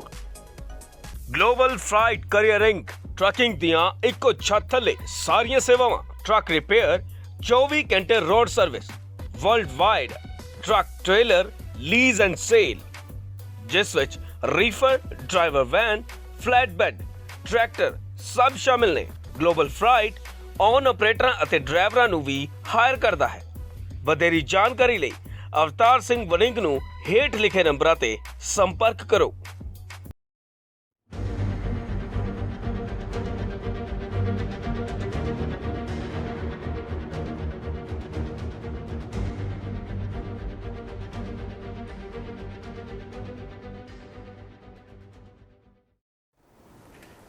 ਬਾਜ ਟੀਵੀ ਨਾਲ ਜੁੜੇ ਰਹਿਣ ਲਈ ਦਰਸ਼ਕੋ ਤਹਿ ਦਿਲੋਂ ਸ਼ੁਕਰੀਆ। ਪ੍ਰੋਗਰਾਮ ਚੱਲ ਰਿਹਾ ਹੈ ਖਾਸ ਮੁਲਾਕਾਤ ਤੇ ਅੱਜ ਦੇ ਸਾਡੇ ਵਿਸ਼ੇਸ਼ ਮਹਿਮਾਨ ਨੇ ਮਨਜੀਤ ਸੋਲ ਜੀ। ਮਨਜੀਤ ਸੋਲ ਜੀ, ਗੱਲਬਾਤ ਚੱਲ ਰਹੀ ਸੀ ਤੁਹਾਡੀਆਂ ਜਿਹੜੀਆਂ ਕਵਿਤਾ ਜਦੋਂ ਛਪਦੀ ਸੀਗੀ, ਤੁਹਾਨੂੰ ਇੱਕ ਸੈਲੀਬ੍ਰਿਟੀ ਦੀ ਤੌਰ ਤੇ ਚਿੱਠੀਆਂ ਆਉਂਦੀਆਂ ਸੀ, ਫੋਨ ਆਉਂਦੇ ਸੀਗੇ, ਵਧੀਆ ਲੱਗਦਾ ਸੀ, ਚੰਗਾ ਲੱਗਦਾ ਸੀ। ਕਈ ਸੁਝਾਅ ਕਹਿੰਦੇ ਸੀ ਵੀ ਕਵਿਤਾ ਇਦਾਂ ਨਹੀਂ, ਇਸ ਤਰ੍ਹਾਂ ਹੋ ਜਾਣੀ ਚਾਹੀਦੀ ਹੈ, ਤੁਹਾਡਾ ਜਿਹੜੀਆਂ ਉਹ ਸਲਾ ਵੱਖਰੇ ਵੱਖਰੇ ਆਉਂਦੇ ਸੀਗੇ। ਤੇ ਕਵਿਤਾ ਜਦੋਂ ਛਪੜੀਆਂ ਸ਼ੁਰੂ ਹੋ ਗਈਆਂ, ਬਹੁਤੀਆਂ ਕਵਿਤਾ ਜ਼ਿਆਦਾਤਰ ਫਿਰ ਮਨ ਦੇ ਵਿੱਚ ਆ ਜਾਂਦਾ ਕਿ ਹੁਣ ਮੈਂ ਇਹਨੂੰ ਨਾ ਇੱਕ ਥਾਂ ਸਾਂਭ ਲਵਾਂ, ਇੱਕ ਦਸਤਾਵੇਜ਼ ਬਣ ਜਾਵੇ, ਉਹ ਕਿਤਾਬ ਦਾ ਰੂਪ ਲੈ ਲਵੇ। ਤੇ ਤੁਹਾਡੀ ਪਹਿਲੀ ਕਿਤਾਬ ਕਿਹੜੀ ਸੀਗੀ ਤੇ ਕਦੋਂ ਛਪੀ ਫਿਰ ਉਹ ਜਿਹੜੀਆਂ ਕਵਿਤਾਵਾਂ ਦੀ ਜਿਹੜੀ? ਜਸਵਿੰਦਰ ਜੀ, ਮੇਰੀ ਜਿਹੜੀ ਪਹਿਲੀ ਕਿਤਾਬ ਛਪੀ ਸੀਗੀ 1997 ਦੇ ਵਿੱਚ, ਵਕਤ ਦੀ ਧੂੜ ਵਿੱਚ ਕਿਤਾਬ ਦਾ ਨਾਮ ਸੀਗਾ ਜੀ। ਤੇ ਉਹ 1997 ਛਪੀ ਸੀਗੀ। ਤਾਂ ਉਸ ਤੋਂ ਬਾਅਦ ਦੇ ਵਿੱਚ ਮੇਰੀ ਮਰ ਜਿਉਂਦੇ ਲੋਕ ਕਿਤਾਬ ਵੀ ਛਪੀ ਜੀ, ਜਿਹਦੀ ਬਹੁਤ ਚਰਚਾ ਹੋਈ ਸੀਗੀ। ਉਹਦੇ ਐਡੀਸ਼ਨ ਵੀ ਮੇਰੇ ਖਿਆਲ 3 ਜਾਂ 4 ਐਡੀਸ਼ਨ ਵੀ ਛਪੇ। ਹਾਂਜੀ, 3 ਐਡੀਸ਼ਨ ਛਪੇ ਜੀ। ਹਾਂਜੀ। ਤੇ ਉਸ ਤੋਂ ਬਾਅਦ ਫਿਰ ਜਿਹੜੀ ਉਸ ਤੋਂ ਬਾਅਦ ਦੇ ਵਿੱਚ ਮੇਰੀ ਕਿਤਾਬ ਇਹ ਜੋ ਪਿੰਡਿਆਂ ਦੇ ਝਾਲਦੇ ਨੇ 2006 ਚ ਉਹ ਛਪੀ ਜੀ। ਫਿਰ ਇੱਕ ਕਿਤਾਬ ਹੋਰ ਛਪੀ ਕੁੱਖ ਤੋਂ ਸਿਵੇ ਤੱਕ ਜੀ, ਉਹ ਛਪੀ 2010 ਵਿੱਚ ਜੀ। ਤੇ ਹੁਣ ਮੇਰੀ ਇੱਕ ਤਾਜ਼ੀ ਕਿਤਾਬ ਛਪੀ ਆ ਆਪਣੇ 2021 ਦੇ ਵਿੱਚ ਜੀ। ਤੇ ਉਹ ਹੈਗੀ ਜੀ ਤੁਹਾਡੇ ਮੁਤਾਬਕ ਜੀ। ਤੁਹਾਡੇ ਮੁਤਾਬਕ ਠੀਕ ਹੈ ਜੀ। ਜਿਹੜੀ ਤੁਹਾਡੀ ਕਿਤਾਬਾਂ ਛਪੀਆਂ ਉਹਦਾ ਟਾਈਟਲ ਆ ਜਿਹੜੇ ਵੱਖਰੇ ਜੀ ਕਿਸਮ ਦੇ ਆ, ਮਰ ਜਿਉਂਦੇ ਲੋਕ, ਕੁੱਖ ਤੋਂ ਕਬਰ ਤੱਕ, ਕੁੱਖ ਤੋਂ ਸਿਵੇ ਤੱਕ ਜਾਂ ਇਸ ਤਰ੍ਹਾਂ ਦੇ ਹੋਰ ਜਿਹੜੀਆਂ ਸੰਜੀਦਾ ਜਿਹੀਆਂ, ਜਿੱਦਾਂ ਕਰੋ ਬਰਾਗ ਵਈ ਜੇ ਟਾਈਟਲ ਆ ਇਹ ਜਿਹੜੇ ਆ, ਇਹਦਾ ਕੀ ਕਰਨੇ ਆ? ਜਿੱਦਾਂ ਕਵਿਤਾ ਜਿਹੜੀ ਆ ਤੁਹਾਡੀ ਦੂਸਰੀ ਹੈ ਨਾ ਹੈਗੀ ਸੰਘਰਸ਼ ਵਈ, ਉਹਦੇ ਨਾਲ ਤੇ ਜਿੱਦਾਂ ਹੁਣ ਫੇਰ ਮਿਲਾਂਗੇ, ਜਾਂਦੀ ਵਾਰ, ਜਾਂ ਇਸ ਤਰ੍ਹਾਂ ਦੇ ਕੁਝ ਤਕੜੇ ਹੋਣਗੇ ਜਾਂ ਜਿੱਤਾਂਗੇ, ਇਦਾਂ ਦੇ ਹੋਣੇ ਚਾਹੀਦੇ ਸੀਗੇ। ਪਰ ਇਹਦਾ ਕਾਰਨ ਕੀ ਆ? ਇੱਥੇ ਕਿੱਥੇ ਜਿਹੜੀ ਟਾਈਟਲ ਬਣਦੇ ਆ, ਇਸ ਤਰ੍ਹਾਂ ਦੇ ਕਿਉਂ ਬਣਦੇ ਆ ਇਹ ਜੀ? ਅਸਲ ਦੇ ਵਿੱਚ ਇਹ ਜਿਹੜੇ ਮੇਰੇ ਟਾਈਟਲ ਆ, ਇਹ ਮੈਂ ਆਪਣੀਆਂ ਕਵਿਤਾ ਦੇ ਵਿੱਚੋਂ ਹੀ ਲਏ ਆ। ਜਿਹੜੀ ਮੇਰੀ ਕਵਿਤਾ ਦਾ ਵਿਸ਼ਾ ਸੀਗਾ, ਉਸ ਵਿਸ਼ੇ ਦੇ ਹਿਸਾਬ ਨਾਲ ਹੀ ਉਹ ਮੈਂ ਟਾਈਟਲ ਲਏ ਤੇ ਇਸ ਕਰਕੇ ਉਹ ਇਹੋ ਜਿਹਾ ਬਣ ਗਿਆ ਜੀ। ਯਾਨੀ ਕਿ ਉਹ ਜਿਹੜਾ ਵਿਸ਼ਾ ਸੀ ਉਹ ਜਿਹੜੇ ਉਹਦਾ ਕਰਦੇ ਸੀ। ਹਾਂਜੀ ਜੀ ਜੀ। ਤੇ ਆਪਾਂ ਜਿਹੜੀਆਂ ਗੱਲਾਂ ਬਾਤਾਂ ਨਾਲ ਚੱਲਦੀਆਂ ਰਹਿਣਗੀਆਂ। ਆਪਾਂ ਇੱਕ ਤੁਹਾਡੀ ਕਵਿਤਾ ਵੀ ਸਾਂਝੀ ਕਰਦੇ ਹਾਂ ਨਾਲ ਦਰਸ਼ਕਾਂ ਦੇ ਨਾਲ, ਕਿਉਂਕਿ ਗੱਲਾਂ ਬਾਤਾਂ ਜ਼ਿਆਦੀਆਂ ਚੱਲ ਗਈਆਂ ਤੇ ਜੇ ਆਪਾਂ ਤੁਹਾਡਾ ਕਵਿਤਾ ਦਾ ਰੰਗ ਨਾ ਦਿਖਾਇਆ, ਦਰਸ਼ਕ ਮੇਰੇ ਨਾਲ ਨਾਰਾਜ਼ ਹੋ ਜਾਣਗੇ ਵੀ ਗੱਲਾਂ ਬਾਤਾਂ ਜੀ ਸਾਰਾ ਟਾਈਮ ਦਿਖਾਤਾ। ਤੇ ਆਪਾਂ ਕਿਹੜੀ ਗੱਲ ਹੁਣ ਆਪਾਂ ਮੈਂ ਤੁਹਾਨੂੰ ਆਪਣੀ ਇੱਕ ਕਵਿਤਾ ਸੁਣਾਵਾਂ ਜੀ ਦਰਸ਼ਕਾਂ ਨੂੰ। ਬਿਲਕੁਲ ਜੀ।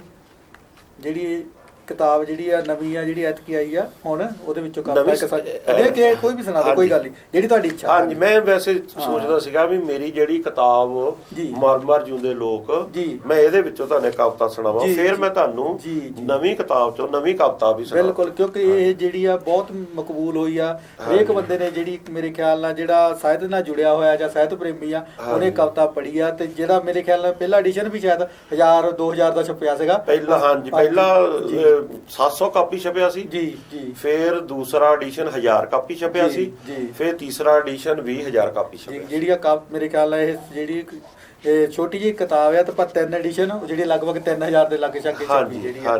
ਤੇ ਅੱਜ ਕੱਲ ਜਿਹੜੀ 301 ਵਿਚਾਰੀ ਕਵਿਤਾ ਕਿਤਾਬ ਰੋਲ ਜਾਂਦੀ ਆ ਉਹ ਨਹੀਂ ਪੂਰੀ ਹੁੰਦੀ, ਲੋਕਾਂ ਤੱਕ ਪਹੁੰਚਦੀ ਜੀ। ਤੇ ਜਸਵਿੰਦਰ ਜੀ, ਮੈਂ ਫਿਰ ਤੁਹਾਨੂੰ ਮਰ ਮਰ ਜਿਉਂਦੇ ਲੋਕ ਚੋਂ ਇੱਕ ਕਵਿਤਾ ਸੁਣਾ ਰਿਹਾ ਦਰਸ਼ਕਾਂ ਨੂੰ। ਬਿਲਕੁਲ।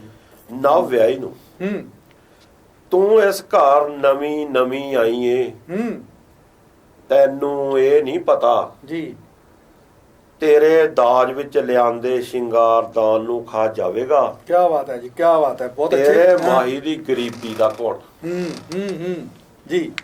ਤੂੰ ਲੁਕਾਉਂਦੀ ਰਹੇਂਗੀ ਆਪਣੀਆਂ ਸਦਰਾਂ, ਤੂੰ ਲੁਕਾਉਂਦੀ ਰਹੇਂਗੀ ਆਪਣੀਆਂ ਸਦਰਾਂ ਜੀ। ਝੂਠੀ ਜੀ ਆਸ ਦੇ ਓਲੇ, ਤੇਰੇ ਹੱਥਾਂ ਦੀ ਮਹਿੰਦੀ ਜੀ।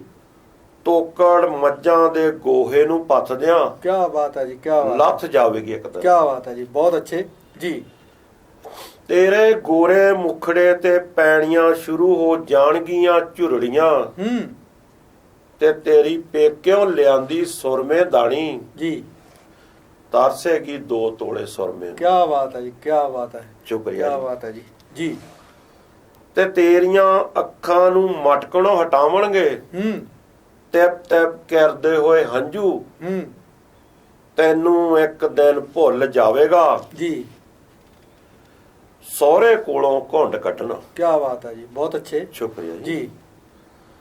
ਤੂੰ ਤੇ ਕੱਢੇਂਗੀ ਨੰਗੇ ਪੈਰਾਂ ਲਈ ਮਾਹੀ ਮੋਰੇ ਜੁੱਤੀ ਲਈ ਤਰਲੇ ਜੀ। ਤੇ ਤੇਰਾ ਮਾਹੀ ਘੱਟ ਜ਼ਮੀਨ ਕਰਕੇ ਫਿਕਰਾਂ ਦੀ ਢੇਰੀ ਥੱਲੇ ਦੱਬਿਆ ਜੀ। ਤੇਰੇ ਕੰਨੀ ਝੁਮਕਿਆਂ ਵੱਲ ਝਾਕੇਗਾ ਜੀ। ਕੀ ਬਾਤ ਹੈ ਜੀ, ਕੀ ਬਾਤ ਹੈ, ਸ਼ੁਕਰੀਆ ਜੀ, ਬਹੁਤ ਅੱਛੇ ਜੀ। ਪਰ ਤੇਰੀਆਂ ਰੀਝਾਂ ਨੂੰ ਫਲ ਫੇਰ ਵੀ ਨਹੀਂ ਲੱਗਣਾ, ਜੇ ਲੱਗੇਗਾ ਤਾਂ ਤੇਰੇ ਝੁਮਕਿਆਂ ਦਾ ਮੁੱਲ ਤੇ ਲੁੱਟੀਆਂ ਜਾਣਗੀਆਂ ਤੇਰੀਆਂ ਸਦਰਾਂ ਜੀ। ਕੀ ਬਾਤ ਹੈ, ਬਹੁਤ ਅੱਛੇ। ਅਤੇ ਤੇਰੇ ਮਾਹੀ ਦੀ ਥੋੜੀ ਜ਼ਮੀਨ ਤੇਰਿਆਂ ਚਾਵਾਂ ਨੂੰ ਪੂਰਾ ਨਹੀਂ ਕਰੇਗੀ, ਪਰ ਤੈਨੂੰ ਇਹ ਨਹੀਂ ਪਤਾ ਤੂੰ ਤੇ, ਕਿਉਂਕਿ ਤੂੰ ਤੇ ਇਸ ਘਰ ਵਿੱਚ ਨਵੀਂ ਨਵੀਂ ਆਈ ਏ ਜੀ। ਤੂੰ ਤੇ ਇਸ ਘਰ ਵਿੱਚ ਨਵੀਂ ਨਵੀਂ ਆਈ। ਕੀ ਬਾਤ ਹੈ ਮਨਜੀਤ ਜੀ। ਜਿਹੜੀ ਇੱਕ ਨਾਮ ਵਿਆਹੀ ਔਰਤ ਆਉਂਦੀ ਆ, ਜਿਹੜੀ ਘਰ ਵਿਆਹ ਕੇ ਜਿਹੜੀ ਔਰਤ ਆ, ਤੇ ਉਹਦਾ ਜਿਹੜੀ ਮੋਹਰੇ ਜਿਹੜੀ ਆ ਸਹੁਰੇ ਪਰਿਵਾਰ 'ਚ ਗਰੀਬੀ ਦਾ ਜਿਹੜਾ ਤਾਂਡਵ ਆ, ਤੇ ਉਹਦਾ ਜਿਹੜੀ ਆ ਸਮੱਸਿਆ ਵਾ, ਉਹ ਜਿਹੜੀ ਤੁਸੀਂ ਉਹ ਪਾਤਰ ਨੂੰ ਸਿਰਜਿਆ ਆ, ਉਹਨੂੰ ਦੱਸਣ ਦੇ ਆਪਣੇ ਮਹਾਭਾਵ ਨੂੰ ਕਿ ਕਿਸ ਤਰ੍ਹਾਂ ਉਹਦਾ ਜਿਹੜੇ ਚਾਅ ਮਾਰੇ ਜਾਣਗੇ, ਕਿਸ ਤਰ੍ਹਾਂ ਉਹ ਗਰੀਬੀ ਦੇ ਵਿੱਚ ਲੱਪੀ ਜਾਏਗੀ, ਕਿਸ ਤਰ੍ਹਾਂ ਉਹ ਕੰਮ ਦੇ ਵਿੱਚ ਉਹਦਾ ਜਿਹੜੀ ਸੁਹੱਪੜਿਆ ਖਤਮ ਹੋ ਜਾਏਗਾ। ਤੇ ਇਹ ਜਿਹੜੀ ਸੱਚਾਈ ਆ ਅੱਜ ਦੇ ਜਿਹੜੀ ਆਪਾਂ ਮੱਧਮ ਵਰਗ ਦੀ ਆਪਾਂ ਕਹਿ ਲਓ ਜਿਹੜੀ ਉਹ ਸੱਚਾਈ ਆ, ਇੱਕ ਜਿਹੜੀ ਹਿੰਦੁਸਤਾਨ ਦੇ ਸਾਡੇ ਦੀ ਪੰਜਾਬ ਦੀ ਵੀ ਜਿਹੜੀ ਘੱਟ ਜ਼ਮੀਨ ਵਾਲੇ ਲੋਕਾਂ ਦੀ ਇਹ ਸੱਚਾਈ ਆ, ਤੇ ਉਹਨਾਂ ਦੇ ਜਿਹੜੇ ਸੁਪਨੇ ਆ ਉਹ ਮਾਰੇ ਜਾਂਦੇ ਆ, ਉਹ ਖਤਮ ਹੋ ਜਾਂਦੇ ਆ। ਤੇ ਮੈਂ ਚਾਹਾਂਗਾ ਇੱਕ ਮਰ ਮਰ ਜਿਉਂਦੇ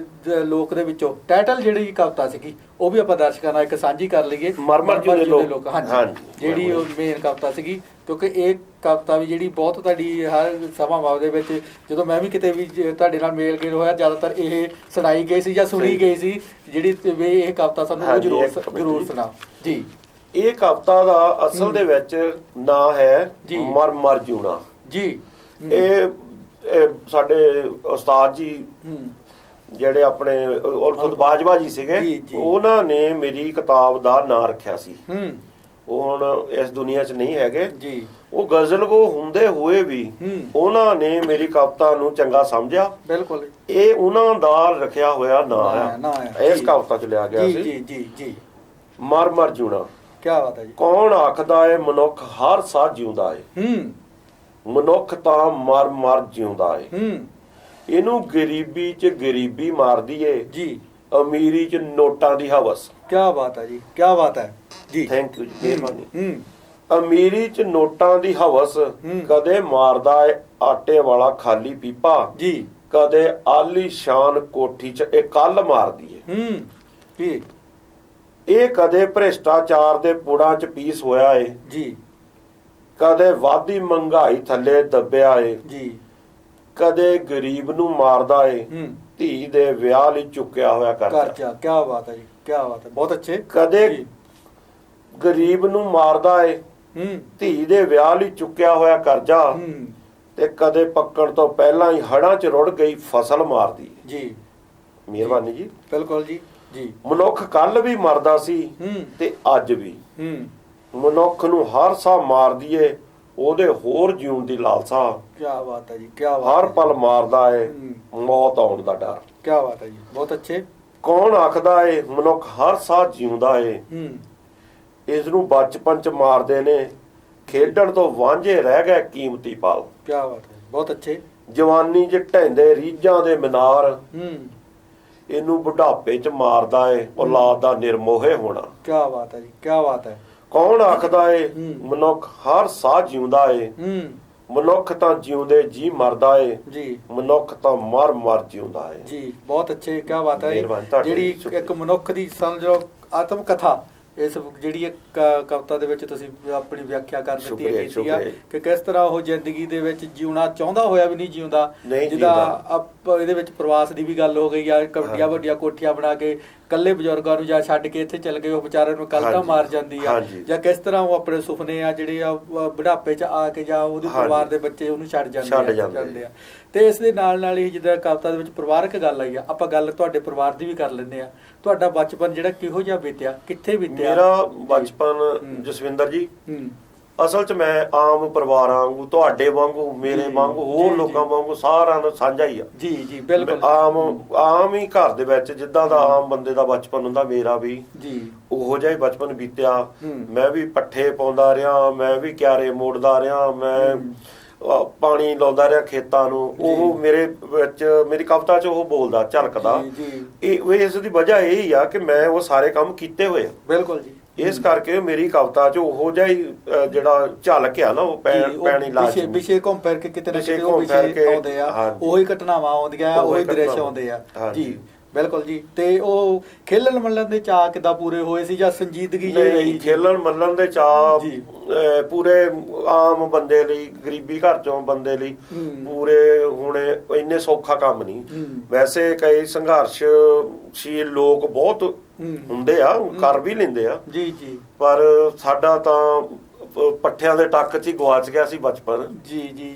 ਹਾਂਜੀ, ਇੱਕ ਜਿਹਦਾ ਛੋਟਾ ਪਰਿਵਾਰ, ਛੋਟਾ ਕਿਸਾਨ ਪਰਿਵਾਰ ਸੀਗਾ ਤੁਹਾਡਾ ਪਰਿਵਾਰ ਦੇ ਵਿੱਚ, ਉਹ ਜਿਹੜੀਆਂ ਉਹ ਰੋਜੀ ਰੋਟੀ ਦਾ ਜ਼ਿਆਦਾ ਮਸਲਾ ਰਿਹਾ, ਤੇ ਉਹਦੇ ਨਾਲ ਹੀ ਤੁਹਾਡਾ ਜਿਹੜਾ ਬਚਪਨ ਵੀ ਕਿਤੇ ਨਾ ਕਿਤੇ ਉੱਥੇ ਵਿੱਚ ਕੰਮਾਂ-ਕਾਰਾਂ ਦੇ ਵਿੱਚ ਗਵਾਚ ਗਿਆ। ਜਿਹੜੇ ਆ ਲੁਕਣ ਮਿੱਟੀ, ਖੁੱਦੋ, ਜਿਹੜੀ ਖੁੰਡੀ ਦੀਆਂ ਖੇਡਾਂ, ਉਹ ਕਿਤੇ ਨਾ ਕਿਤੇ ਗਾਇਬ ਹੋ ਗਈਆਂ, ਜਿਹੜੀਆਂ ਰਹਿ ਗਈਆਂ, ਗੈਰ ਹਾਜ਼ਰ ਹੋ ਗਈਆਂ ਤੁਹਾਡੀ ਜ਼ਿੰਦਗੀ ਦੇ ਵਿੱਚੋਂ। ਤੇ ਹੁਣ ਪਰਿਵਾਰ ਦੇ ਵਿੱਚ ਕੌਣ ਕੌਣ ਨੇ ਇਸ ਵੇਲੇ? ਹੁਣ ਜਸਵਿੰਦਰ ਜੀ ਮਾਤਾ ਪਿਤਾ ਤਾਂ ਨਹੀਂ ਹੈਗੇ ਦੁਨੀਆ ਤੇ, ਤੇ ਮੇਰੇ 3 ਬ੍ਰਦਰ ਹੋਰ ਆ ਜੀ। ਤੇ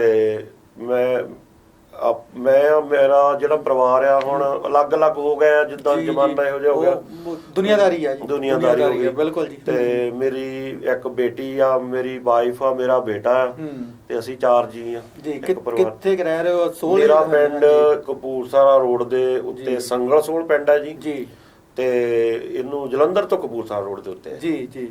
ਉੱਥੇ ਰਹਿ ਰਹੇ ਹੋ, ਵਧੀਆ ਅੱਜ ਕੱਲ ਖੁਸ਼ਹਾਲ ਪਰਿਵਾਰ ਦੇ ਵਿੱਚ ਜਿੰਨਾ ਵੀ ਹੈਗਾ, ਮਿਹਨਤ ਮਸ਼ੱਕਤ ਦੇ ਨਾਲ ਕੰਮ ਕਰ ਰਹੇ ਹੋ, ਲਿਖ ਰਹੇ ਹੋ, ਟਾਈਮ ਪਾਸ ਕਰ ਰਹੇ ਹੋ।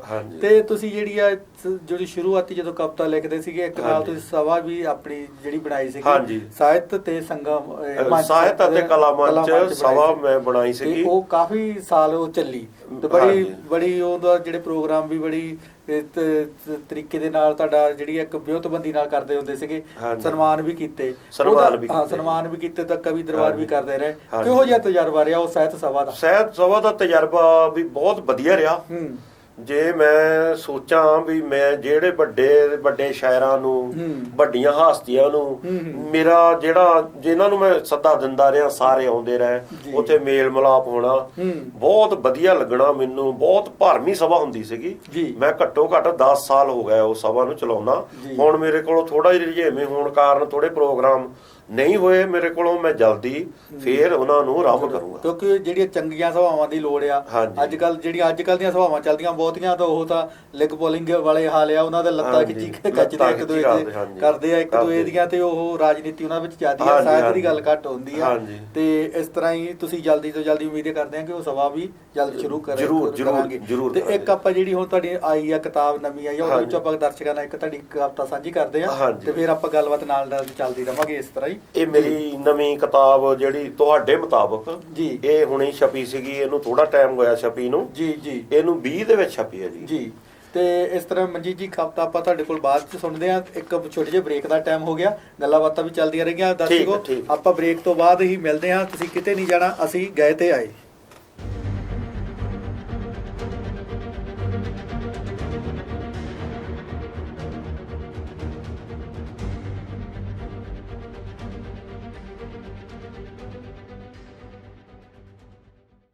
ਇੰਡੀਅਨ, ਪਾਕਿਸਤਾਨੀ ਤੇ ਬੰਗਲਾਦੇਸ਼ੀ ਗਰੋਸਰੀ ਦਾ ਸਭ ਤੋਂ ਵੱਡਾ ਸਸਤਾ ਭੰਡਾਰ, ਆਪਣਾ ਬਾਜ਼ਾਰ ਕੈਸ਼ ਐਂਡ ਕੈਰੀ। ਭਾਰਤੀਆਂ ਦੇ ਗੜ ਐਡੀਸਨ ਵਿਖੇ ਤਾਜ਼ਾ ਸਬਜ਼ੀਆਂ ਤੇ ਗਰੋਸਰੀ ਤੋਂ ਇਲਾਵਾ ਹਰ ਵੇਲੇ ਨਾਲੋਂ ਨਾਲ ਰੋਟੀ, ਤਰ੍ਹਾਂ ਤਰ੍ਹਾਂ ਦੇ ਪਰੌਂਠੇ, ਸਮੋਸੇ, ਜਲੇਬੀਆਂ ਤੇ ਭਾਰਤੀਆਂ ਦੇ ਗਰਮਾ ਗਰਮ ਤਾਜ਼ਾ ਪਕਵਾਨ ਵੀ ਉਪਲਬਧ। ਨਿਊ ਜਰਸੀ ਦੇ ਜਰਸੀ ਸਿਟੀ ਵਿੱਚ ਸਭ ਸਹੂਲਤਾਂ, ਡੇਟਨ ਅਤੇ ਪੈਂਸਿਲਵੇਨੀਆ ਦੇ ਬੈਂਸਲਮ ਦੇ ਆਪਣਾ ਬਾਜ਼ਾਰ ਕੈਸ਼ ਐਂਡ ਕੈਰੀ ਦੇ ਸਟੋਰ ਦੀ ਬਿਹਤਰੀਨ service the Anand ਮਾਣੋ। 1700 ਔਕਟਰੀ road, Edison, NJ 08820 2975 John F. Kennedy Boulevard, Jersey City, NJ 07306 2631 Street Road, Baslam, PA 19020।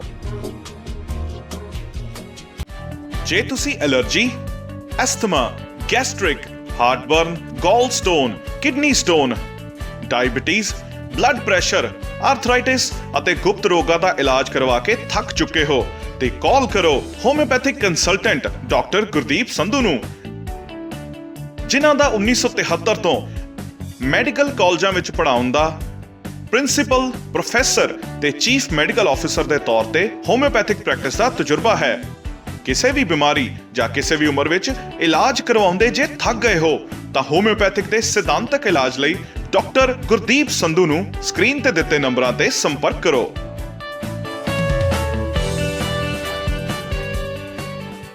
P&J Fuel Wholesaler of Gasoline and Diesel.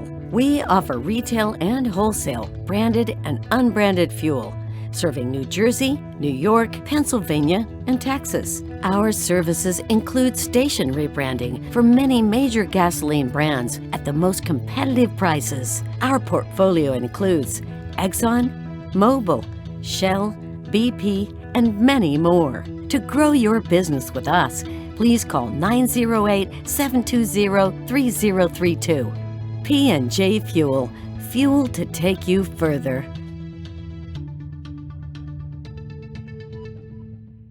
S&S Brokers Incorporation new jersey ਦੀ ਪੂਰੀ ਤਰ੍ਹਾਂ licence ਪ੍ਰਾਪਤ company, ਸਮੇਂ ਤੇ delivery ਲਈ ਵਚਨਬੱਧ। Company ਦਾ ਤਜਰਬਾ company ਨੂੰ ਬਾਕੀਆਂ ਤੋਂ ਅਲੱਗ ਕਰਦਾ ਹੈ। ਗ੍ਰਾਹਕਾਂ ਦੀ ਸਹੂਲਤ ਲਈ ਸ਼ਿਪਿੰਗ ਦਰ ਵਿੱਚ ਭਾਰੀ ਡਿਸਕਾਊਂਟ ਦਿੱਤਾ ਜਾਂਦਾ ਹੈ। ਕੰਪਨੀ ਦਾ ਮਿਸ਼ਨ ਪ੍ਰੀਮੀਅਮ ਟਰਾਂਸਪੋਰਟ ਸੇਵਾਵਾਂ ਪ੍ਰਦਾਨ ਕਰਨਾ। ਵਧੇਰੇ ਜਾਣਕਾਰੀ ਲਈ ਸੰਪਰਕ ਕਰੋ 120 wood avenue south, suite 605, Iselin, New Jersey 08830 ਅਤੇ ਕਾਲ ਕਰੋ 201 259 9223। Deol transport company Indianapolis Indiana ਦੀ ਨਾਮੀ ਕੰਪਨੀ। ਇੰਡੀਅਨਐਪਲਿਸ ਤੋਂ ਈਸਟ ਕੋਸਟ ਦੀਆਂ ਸਟੇਟਾਂ New York, Maryland, Pennsylvania, New Jersey, Virginia ਅਤੇ ਨਾਰਥ ਕੈਰੋਲੀਨਾ ਦੇ ਹਰ ਤਰ੍ਹਾਂ ਦੇ ਡਰਾਈ ਲੋਡ ਅਤੇ ਇੰਡੀਅਨਐਪਲਿਸ ਤੋਂ ਲੋਕਲ ਲੋਡ ਵੱਡੀ ਗੱਡੀ ਤੇ ਕੰਮ ਲਈ ਡਰਾਈਵਰ ਵੀਰ ਅੱਜ ਹੀ ਸੰਪਰਕ ਕਰੋ ਜੀ। ਹਮੀ ਦਿਓਲ 5103181415 ਤੇ ਰਾਜ ਦਿਓਲ 3178356522 ਅਤੇ ਵਧੇਰੀ ਜਾਣਕਾਰੀ ਲਈ ਮੇਲ ਤੇ ਵੀ ਸੰਪਰਕ ਕਰ ਸਕਦੇ ਹੋ deol.trans@yahoo.com।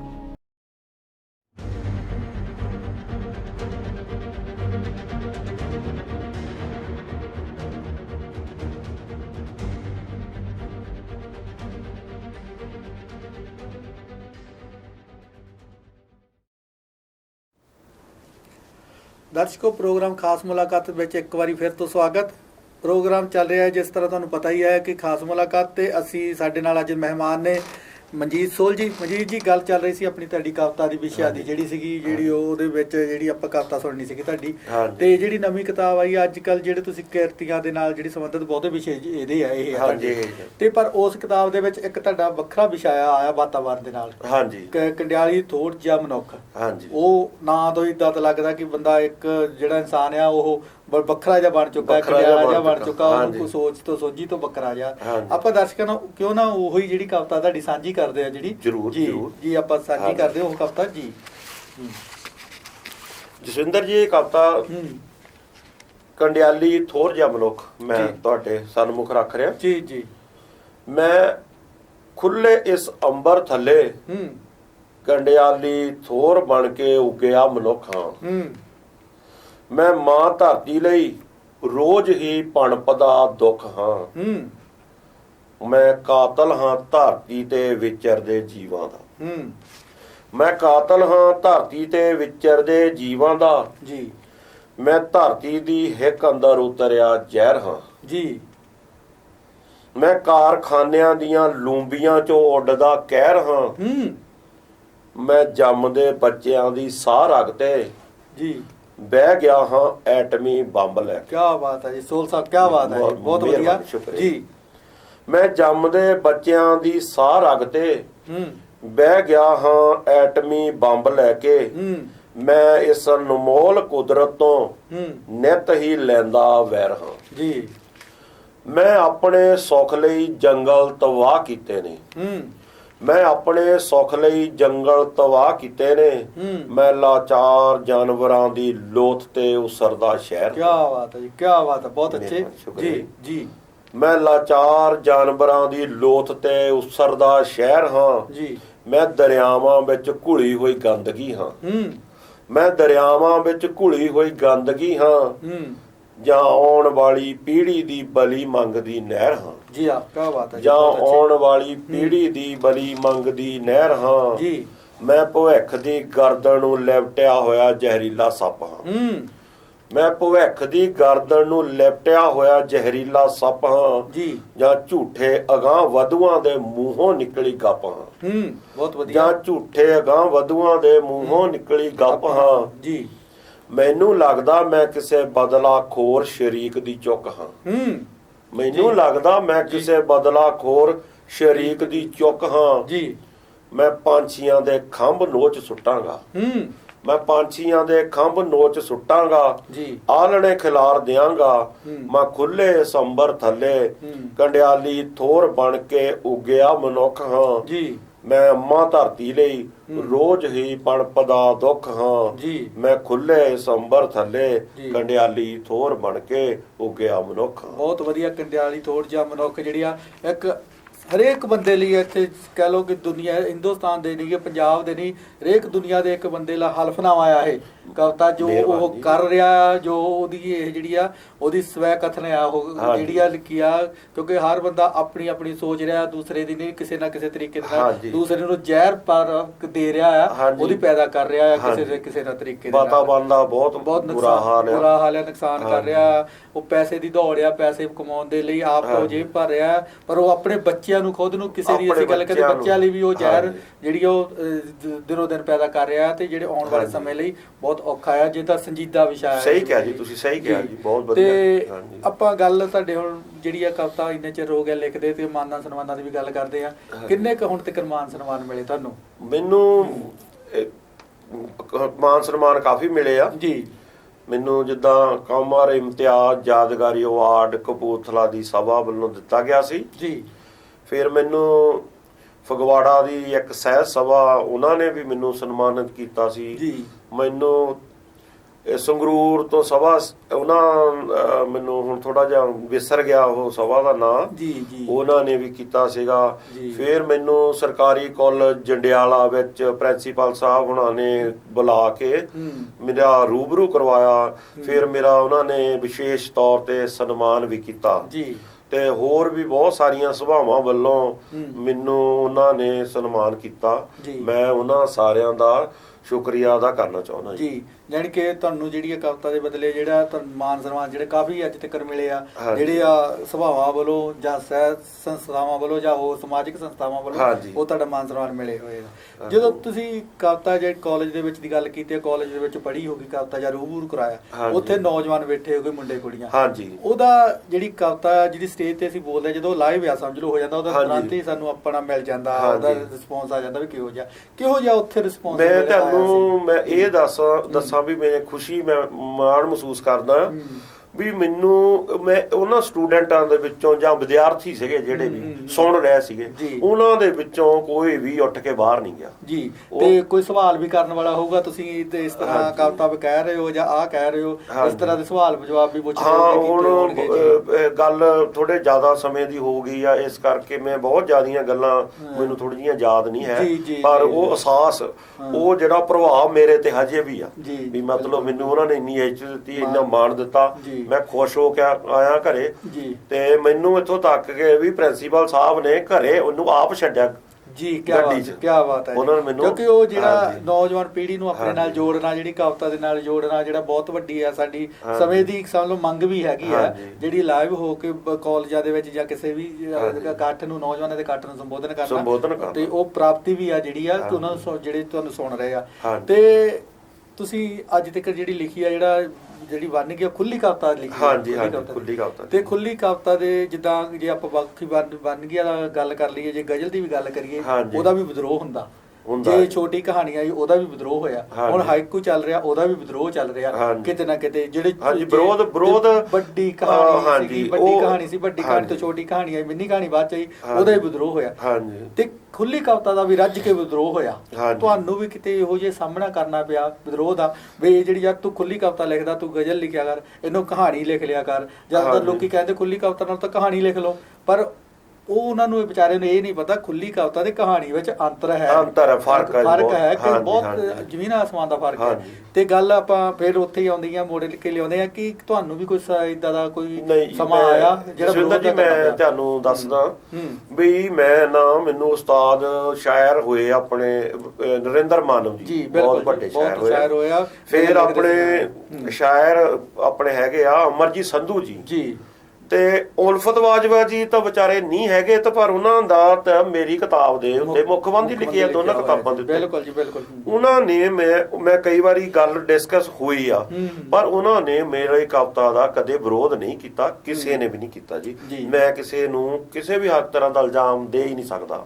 ਮੇਰੀ ਕਵਿਤਾ ਨੂੰ ਬਹੁਤ ਜ਼ਿਆਦਾ ਉਹਨਾਂ ਨੇ ਐਪਰੀਸ਼ੀਏਟ ਕੀਤਾ, ਮਤਲਬ ਮੈਨੂੰ ਉਹਨਾਂ ਨੇ ਹੌਸਲਾ ਦਿੱਤਾ, ਥਾਪੀ ਦਿੱਤੀ ਵੀ ਮਨਜੀਤ ਤੂੰ ਜਿਹੜੀ ਕਵਿਤਾ ਲਿਖਦਾ, ਜਿਸੇ ਵੀ ਤਰੀਕੇ ਨਾਲ ਲਿਖਦਾ, ਤਕੜਾ ਹੋ ਕੇ ਲਿਖ ਜੀ। ਜਿਹੜੀ ਇਹ ਬਣ ਗਈ ਆ ਖੁੱਲੀ ਕਵਿਤਾ ਦੀ, ਤੇਰੇ ਲਈ ਵਧੀਆ, ਮੇਰੇ ਲਈ ਹਾਂਜੀ ਬਹੁਤ ਮਤਲਬ ਚੰਗਾ ਰਿਹਾ, ਇਹ ਅਹਿਸਾਸ ਬਹੁਤ ਵਧੀਆ ਰਿਹਾ ਮੇਰੇ। ਬਿਲਕੁਲ ਜੀ। ਇਸ ਤਰ੍ਹਾਂ ਹੀ ਤੁਹਾਡਾ ਜਿਹੜਾ ਕਵਿਤਾ ਦਾ ਸਫ਼ਰ ਹੈ ਇਸ ਤਰ੍ਹਾਂ ਹੀ ਜਾਰੀ ਰਹੇਗਾ, ਚੰਗਾ ਆ। ਤੇ ਆਪਾਂ ਨਾਲ ਇੱਕ ਹੋਰ ਕਵਿਤਾ ਦਰਸ਼ਕਾਂ ਨਾਲ ਤੁਹਾਡੀ ਸਾਂਝੀ ਕਰਦੇ ਆ। ਕਿਹੜੀ ਕਵਿਤਾ ਹੁਣ ਸਾਨੂੰ ਸੁਣਾਓਗੇ ਜਿਹੜੀ ਆ ਤੁਹਾਨੂੰ? ਮੈਂ ਹੋਰ ਕਵਿਤਾ ਇੱਕ ਤੁਹਾਨੂੰ ਨਵੀਂ ਕਿਤਾਬ ਚੋਂ ਸੁਣਾਉਣਾ ਜੀ। ਇਹ ਮੇਰੀ ਕਵਿਤਾ ਹੈਗਾ ਜੀ, ਪਛਾਂ ਪਰਤਨ ਦੀ ਤਾਂਘ ਜੀ। ਕੀ ਬਾਤ ਹੈ ਜੀ। ਦਿਲ ਕਰਦਾ ਪਛਾਂ ਪਰਤ ਜਾਵਾਂ, ਜਿੱਥੋਂ ਤੁਰਿਆ ਸਾਂ ਉਧਰ ਹੀ, ਜਿਵੇਂ ਪੁਕਾਰਦੀ ਹੋਏ ਮਹਿਕਦੀ ਹੋਈ ਮਿੱਟੀ ਵਿਹੜਿਆਂ ਦੀ। ਦਿਲ ਕਰਦਾ ਪਛਾਂ ਪਰਤ ਜਾਵਾਂ, ਤੇ ਕਲਾਵੇ ਘੁੱਟ ਲਾਂ ਭੋਲੇ ਲੋਕ, ਵੱਡੇ ਦਿਲ ਸਾਫ਼ ਨੀਤਾਂ ਵਾਲਿਆਂ ਨੂੰ। ਕੀ ਬਾਤ ਹੈ ਜੀ, ਕੀ ਬਾਤ ਹੈ, ਬਹੁਤ ਅੱਛੇ ਜੀ। ਮੈਂ ਗਿੱਧੇ ਭੰਗੜਿਆਂ ਦੇ ਪਿੰਡ ਵਸਣਾ ਲੋਚਦਾ ਹਾਂ, ਦਿਲ ਕਰਦਾ ਪਛਾਂ ਪਰਤ ਜਾਵਾਂ, ਸ਼ਿਕਾਲੇ ਦੀਆਂ ਮੋਰੀਆਂ ਚੋਂ ਕਾਲ੍ਹਣੇ ਅੰਦਰ ਉਤਰਨ ਦੀ ਤਾਂਘ ਹੈ ਜੀ। ਸ਼ਿਕਾਲੇ ਦੀਆਂ ਮੋਰੀਆਂ ਚੋਂ ਕਾਲ੍ਹਣੇ ਅੰਦਰ ਉਤਰਨ ਦੀ ਤਾਂਘ ਹੈ, ਮੈਂ ਵਾਪਸ ਮੁੜ ਜਾ ਜੀ ਕਰਦਾ ਏ। ਦਿਲ ਕਰਦਾ ਪਛਾਂ ਪਰਤ ਜਾਵਾਂ, ਮੈਂ ਪੱਥਰਾਂ ਤੋਂ ਕਿਨਾਰਾ ਭਾਲਦਾ। ਕੀ ਬਾਤ ਹੈ ਜੀ, ਬਹੁਤ ਅੱਛੇ ਜੀ। ਖੌਰੇ ਮੇਤੋਂ ਠੰਡੇ ਬੁੱਲਿਆਂ ਨੂੰ ਭੁੱਲਿਆ ਹੀ ਨਹੀਂ ਜਾਣਾ, ਖੌਰੇ ਮੇਤੋਂ ਠੰਡੇ ਬੁੱਲਿਆਂ ਨੂੰ ਭੁੱਲਿਆ ਹੀ ਨਹੀਂ ਜਾਣਾ ਜੀ। ਮਹਿਕਦੀਆਂ ਧੂੜਾਂ ਟਿੱਬਿਆਂ ਦੀ ਰੇਤ ਮੇਰੇ ਅੰਦਰ ਵਸਦੀਆਂ ਨੇ। ਕੀ ਬਾਤ ਹੈ ਜੀ, ਕੀ ਬਾਤ ਹੈ। ਦਿਲ ਕਰਦਾ ਪਿਛਾਂ ਪਰਤ ਜਾਵਾਂ ਤੇ ਵਾਰਦਿਆਂ ਟਿਮਟਮਾਉਂਦੇ ਨਗਰ ਆਲਿਆਂ ਦੇ ਦੀਵਿਆਂ ਤੋਂ ਮੈਨੂੰ ਸਕੂਨ ਚਾਹੀਦਾ ਹੈ। ਕੀ ਬਾਤ ਹੈ ਜੀ, ਕੀ ਬਾਤ, ਬਹੁਤ ਅੱਛੇ। ਬੰਦਿਆਂ ਦੀ ਭੀੜ ਵਧੇ ਮੇਰੀ ਨਹੀਂ ਵਪਾਰੀ ਦੀ ਰੀਝ ਹੋਏਗੀ। ਹਾਂ, ਕੀ ਬਾਤ। ਬੰਦਿਆਂ ਦੀ ਭੀੜ ਵਧੇ ਮੇਰੀ ਨਹੀਂ ਵਪਾਰੀ ਦੀ ਰੀਝ ਹੋਏਗੀ ਜੀ। ਦਿਲ ਕਰਦਾ ਪਿਛਾਂ ਪਰਤ ਜਾਵਾਂ ਦਲਾਂ ਦੀ ਨੁਕਰੇ ਵਾਣ ਦੇ ਮੰਜੇ ਦੀ ਪਛਾਣ ਮੈਂ ਆਪ ਹੀ ਕਰ ਲਾਂਗਾ। ਕੀ ਬਾਤ ਹੈ ਜੀ, ਬਹੁਤ ਅੱਛੇ। ਵਾਣ ਦੇ ਮੰਜੇ ਦੀ ਪਛਾਣ ਮੈਂ ਆਪ ਹੀ ਕਰ ਲਾਂਗਾ। ਮੈਨੂੰ ਚਾਹੀਦਾ ਹੈ ਆਪਣਾਪਣ ਜੋ ਸੰਦੂਕਾਂ ਭੜੋਲਿਆਂ ਦੇ ਇਰਦ ਗਿਰਦ ਸਵਾਤਾਂ ਪਰਛਤੀਆਂ ਬਾਲਿਆਂ ਨੇੜੇ ਹੀ ਕੰਧਾਂ ਬਨੇਰਿਆਂ ਅੰਦਰ ਰਚਿਆ ਵਸਿਆ ਹੋਏ। ਕੀ ਬਾਤ ਹੈ, ਬਹੁਤ ਅੱਛੇ, ਮਿਹਰਬਾਨੀ ਜੀ। ਦਿਲ ਕਰਦਾ ਪਿਛਾਂ ਪਰਤ ਜਾਵਾਂ ਜੀ। ਅਗਾਂਹ ਦੀ ਤਿਲਕਣ ਮੈਨੂੰ ਜਿਵੇਂ ਖਾਈ ਵੱਲ ਧਕੇਲਦੀ ਹੋਏ ਮੈਂ ਵਾਪਸ ਮੁੜ ਜੀ ਵਗਦੀਆਂ ਨਹਿਰਾਂ ਦੇ ਕੰਢਿਆਂ ਨਾਲ ਹੀ ਖੁਦ ਨੂੰ ਪਰਚਾਵਾਂਗਾ। ਕੀ ਬਾਤ ਹੈ ਜੀ, ਬਹੁਤ ਅੱਛੇ। ਵਗਦੀਆਂ ਨਹਿਰਾਂ ਦੇ ਕੰਢਿਆਂ ਨਾਲ ਹੀ ਖੁਦ ਨੂੰ ਪਰਚਾਵਾਂਗਾ। ਦਿਲ ਕਰਦਾ ਪਿਛਾਂ ਪਰਤ ਜਾਵਾਂ ਜੀ। ਏਸੀ ਕੂਲਰਾਂ ਦੀ ਪੈਦਾਇਸ਼ ਕਰਨ ਵਾਲੇ ਜੀ ਸਕੀਮਾਂ ਸਿਰਜਦੇ ਨੇ ਪਰ ਮੇਰਾ ਦਮ ਘੁੱਟਦਾ ਏ। ਮੈਂ ਤੂਤਾਂ ਬੋੜਾਂ ਦੇ ਪੱਤਿਆਂ ਦਾ ਮਿੱਤਰ ਹਾਂ ਜੀ। ਹਾਂ ਪਿਛਾਂ ਪਰਤਨ ਦੀ ਤਾਂਘ ਹੈ ਜੀ। ਦਿਲ ਕਰਦਾ ਪਿਛਾਂ ਪਰਤ ਜਾਵਾਂ।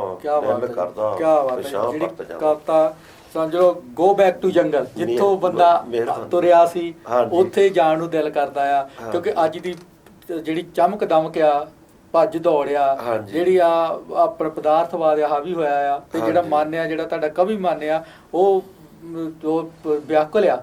ਜਿਹੜੀ ਵਿਆਕੁਲ ਆ, ਉਹ ਸ਼ਾਂਤੀ ਚਾਹੁੰਦਾ ਆ, ਉਹ ਪੁਰਾਣੇ ਮਾਹੌਲ ਨੂੰ ਚਾਹੁੰਦਾ ਆ, ਉਹ ਜਿਹੜੀਆਂ ਕੱਚੇ ਮਕਾਨਾਂ ਨੂੰ ਚਾਹੁੰਦਾ ਆ, ਕੱਚੀਆਂ ਜਿਹੜੀਆਂ ਦੀਵਿਆਂ ਵਾਲੀ ਲੋ ਆ, ਉਹ ਮੱਧਮ ਲੋ ਜਿਹੜੀ ਮੱਧਮ ਲੋ ਸੀਗੀ, ਉਹ ਉਹਦੇ ਵਿੱਚ ਜਗਦੇ ਲੋਕ ਸੀਗੇ, ਜਗਦੇ ਸਿਰਾਂ ਵਾਲੇ ਲੋਕ ਸੀਗੇ, ਉਹਨਾਂ ਵਿੱਚ ਭਾਵਨਾਵਾਂ ਸੀਗੀਆਂ। ਤੇ ਜਿਹੜੀ ਅੱਜ ਦਾ ਭੱਜ ਦੌੜਿਆ, ਇੱਕ ਕਮਰੇ ਦੇ ਇੱਕ ਘਰ ਦੇ ਵਿੱਚ 4 ਜੀ ਆ ਤੇ 4 ਕਮਰੇ ਆ ਤੇ 4 ਹੀ ਮੋਬਾਈਲ ਆ, ਉਹ ਵਿਚਾਰੇ ਅਲੱਗ-ਅਲੱਗ ਹੋ ਗਏ, ਬੈਠੇ ਹੋਏ ਆ, ਇੱਕ ਘਰ 'ਚ ਹੀ ਅਲੱਗ-ਅਲੱਗ ਹੋ ਰਹੇ ਆ ਤੇ ਵੱਖਰੇ ਸੀ। ਉਹ ਸੰਯੁਕਤ ਪਰਿਵਾਰ ਸੀਗੇ। ਤੇ ਮਨਜੀਤ ਜੀ, ਸਮਾਂ ਇਜਾਜ਼ਤ ਨਹੀਂ ਦਿੰਦਾ, ਗੱਲਾਂ ਬਾਤਾਂ ਵੀ ਬਹੁਤ ਨੇ ਜਿਹੜੀਆਂ ਕੀਤੀਆਂ ਜਾ ਸਕਦੀਆਂ। ਕਵਿਤਾ ਤਾਂ ਤੁਹਾਡੀ ਸੁਣਨ ਨੂੰ ਇੱਦਾਂ ਜਿਹੜਾ ਵੀ ਸੁਣੀ ਜਾਓ ਕੋਈ ਨਾ ਕੋਈ ਨਵਾਂ ਵਿਸ਼ਾ, ਕੋਈ ਨਾ ਕੋਈ ਨਵੀਂ ਗੱਲ ਆਈ ਜਾਂਦੀ ਆ। ਤੇ ਤੁਸੀਂ ਸਾਡੇ ਸਟੂਡੀਓ ਵਿੱਚ ਆਏ, ਜਿਹੜੀ ਆ ਬਾਜ ਟੀਵੀ ਦੀ ਸਮੁੱਚੀ ਟੀਮ ਵੱਲੋਂ ਤੁਹਾਡਾ ਬਹੁਤ ਬਹੁਤ ਧੰਨਵਾਦ ਜੀ। ਜਸਵਿੰਦਰ ਜੀ, ਮੇਰੇ ਵੱਲੋਂ ਵੀ ਬਾਜ ਟੀਮ ਦੀ ਸਮੁੱਚੀ ਟੀਮ ਨੂੰ ਤੇ ਮੇਰੇ ਪਿਆਰੇ ਦਰਸ਼ਕਾਂ ਨੂੰ ਤੇ ਆਪਣੇ ਜਸਵਿੰਦਰ ਜੀ, ਤੁਹਾਨੂੰ ਤੁਹਾਡੇ ਵੱਲੋਂ ਮੇਰੇ ਵੱਲੋਂ ਤੁਹਾਨੂੰ ਬਹੁਤ ਬਹੁਤ ਮਿਹਰਬਾਨੀ ਵੀ ਤੁਸੀਂ ਮੈਨੂੰ ਇੱਥੇ ਬੁਲਾਇਆ ਤੇ ਇੰਨਾ ਮਾਣ ਸਤਿਕਾਰ ਦਿੱਤਾ। ਜੀ ਨਹੀਂ, ਤੁਸੀਂ ਡਿਜ਼ਰਵ ਕਰਦੇ ਸੀਗੇ। ਸਾਡਾ ਵੀ ਫਰਜ਼ ਆ ਕਿ ਤੁਹਾਨੂੰ ਦਰਸ਼ਕਾਂ ਦੇ ਰੂਬਰੂ ਕਰਾਉਣਾ ਸੀਗਾ। ਦਰਸ਼ਕੋ, ਹੁਣ ਦਿਓ ਮੈਨੂੰ ਇਜਾਜ਼ਤ, ਕੱਲ ਫੇਰ ਮਿਲਾਂਗੇ ਇੱਕ ਨਵੀਂ ਸ਼ਖਸੀਅਤ ਦੇ ਨਾਲ। ਸਤਿ ਸ੍ਰੀ ਅਕਾਲ।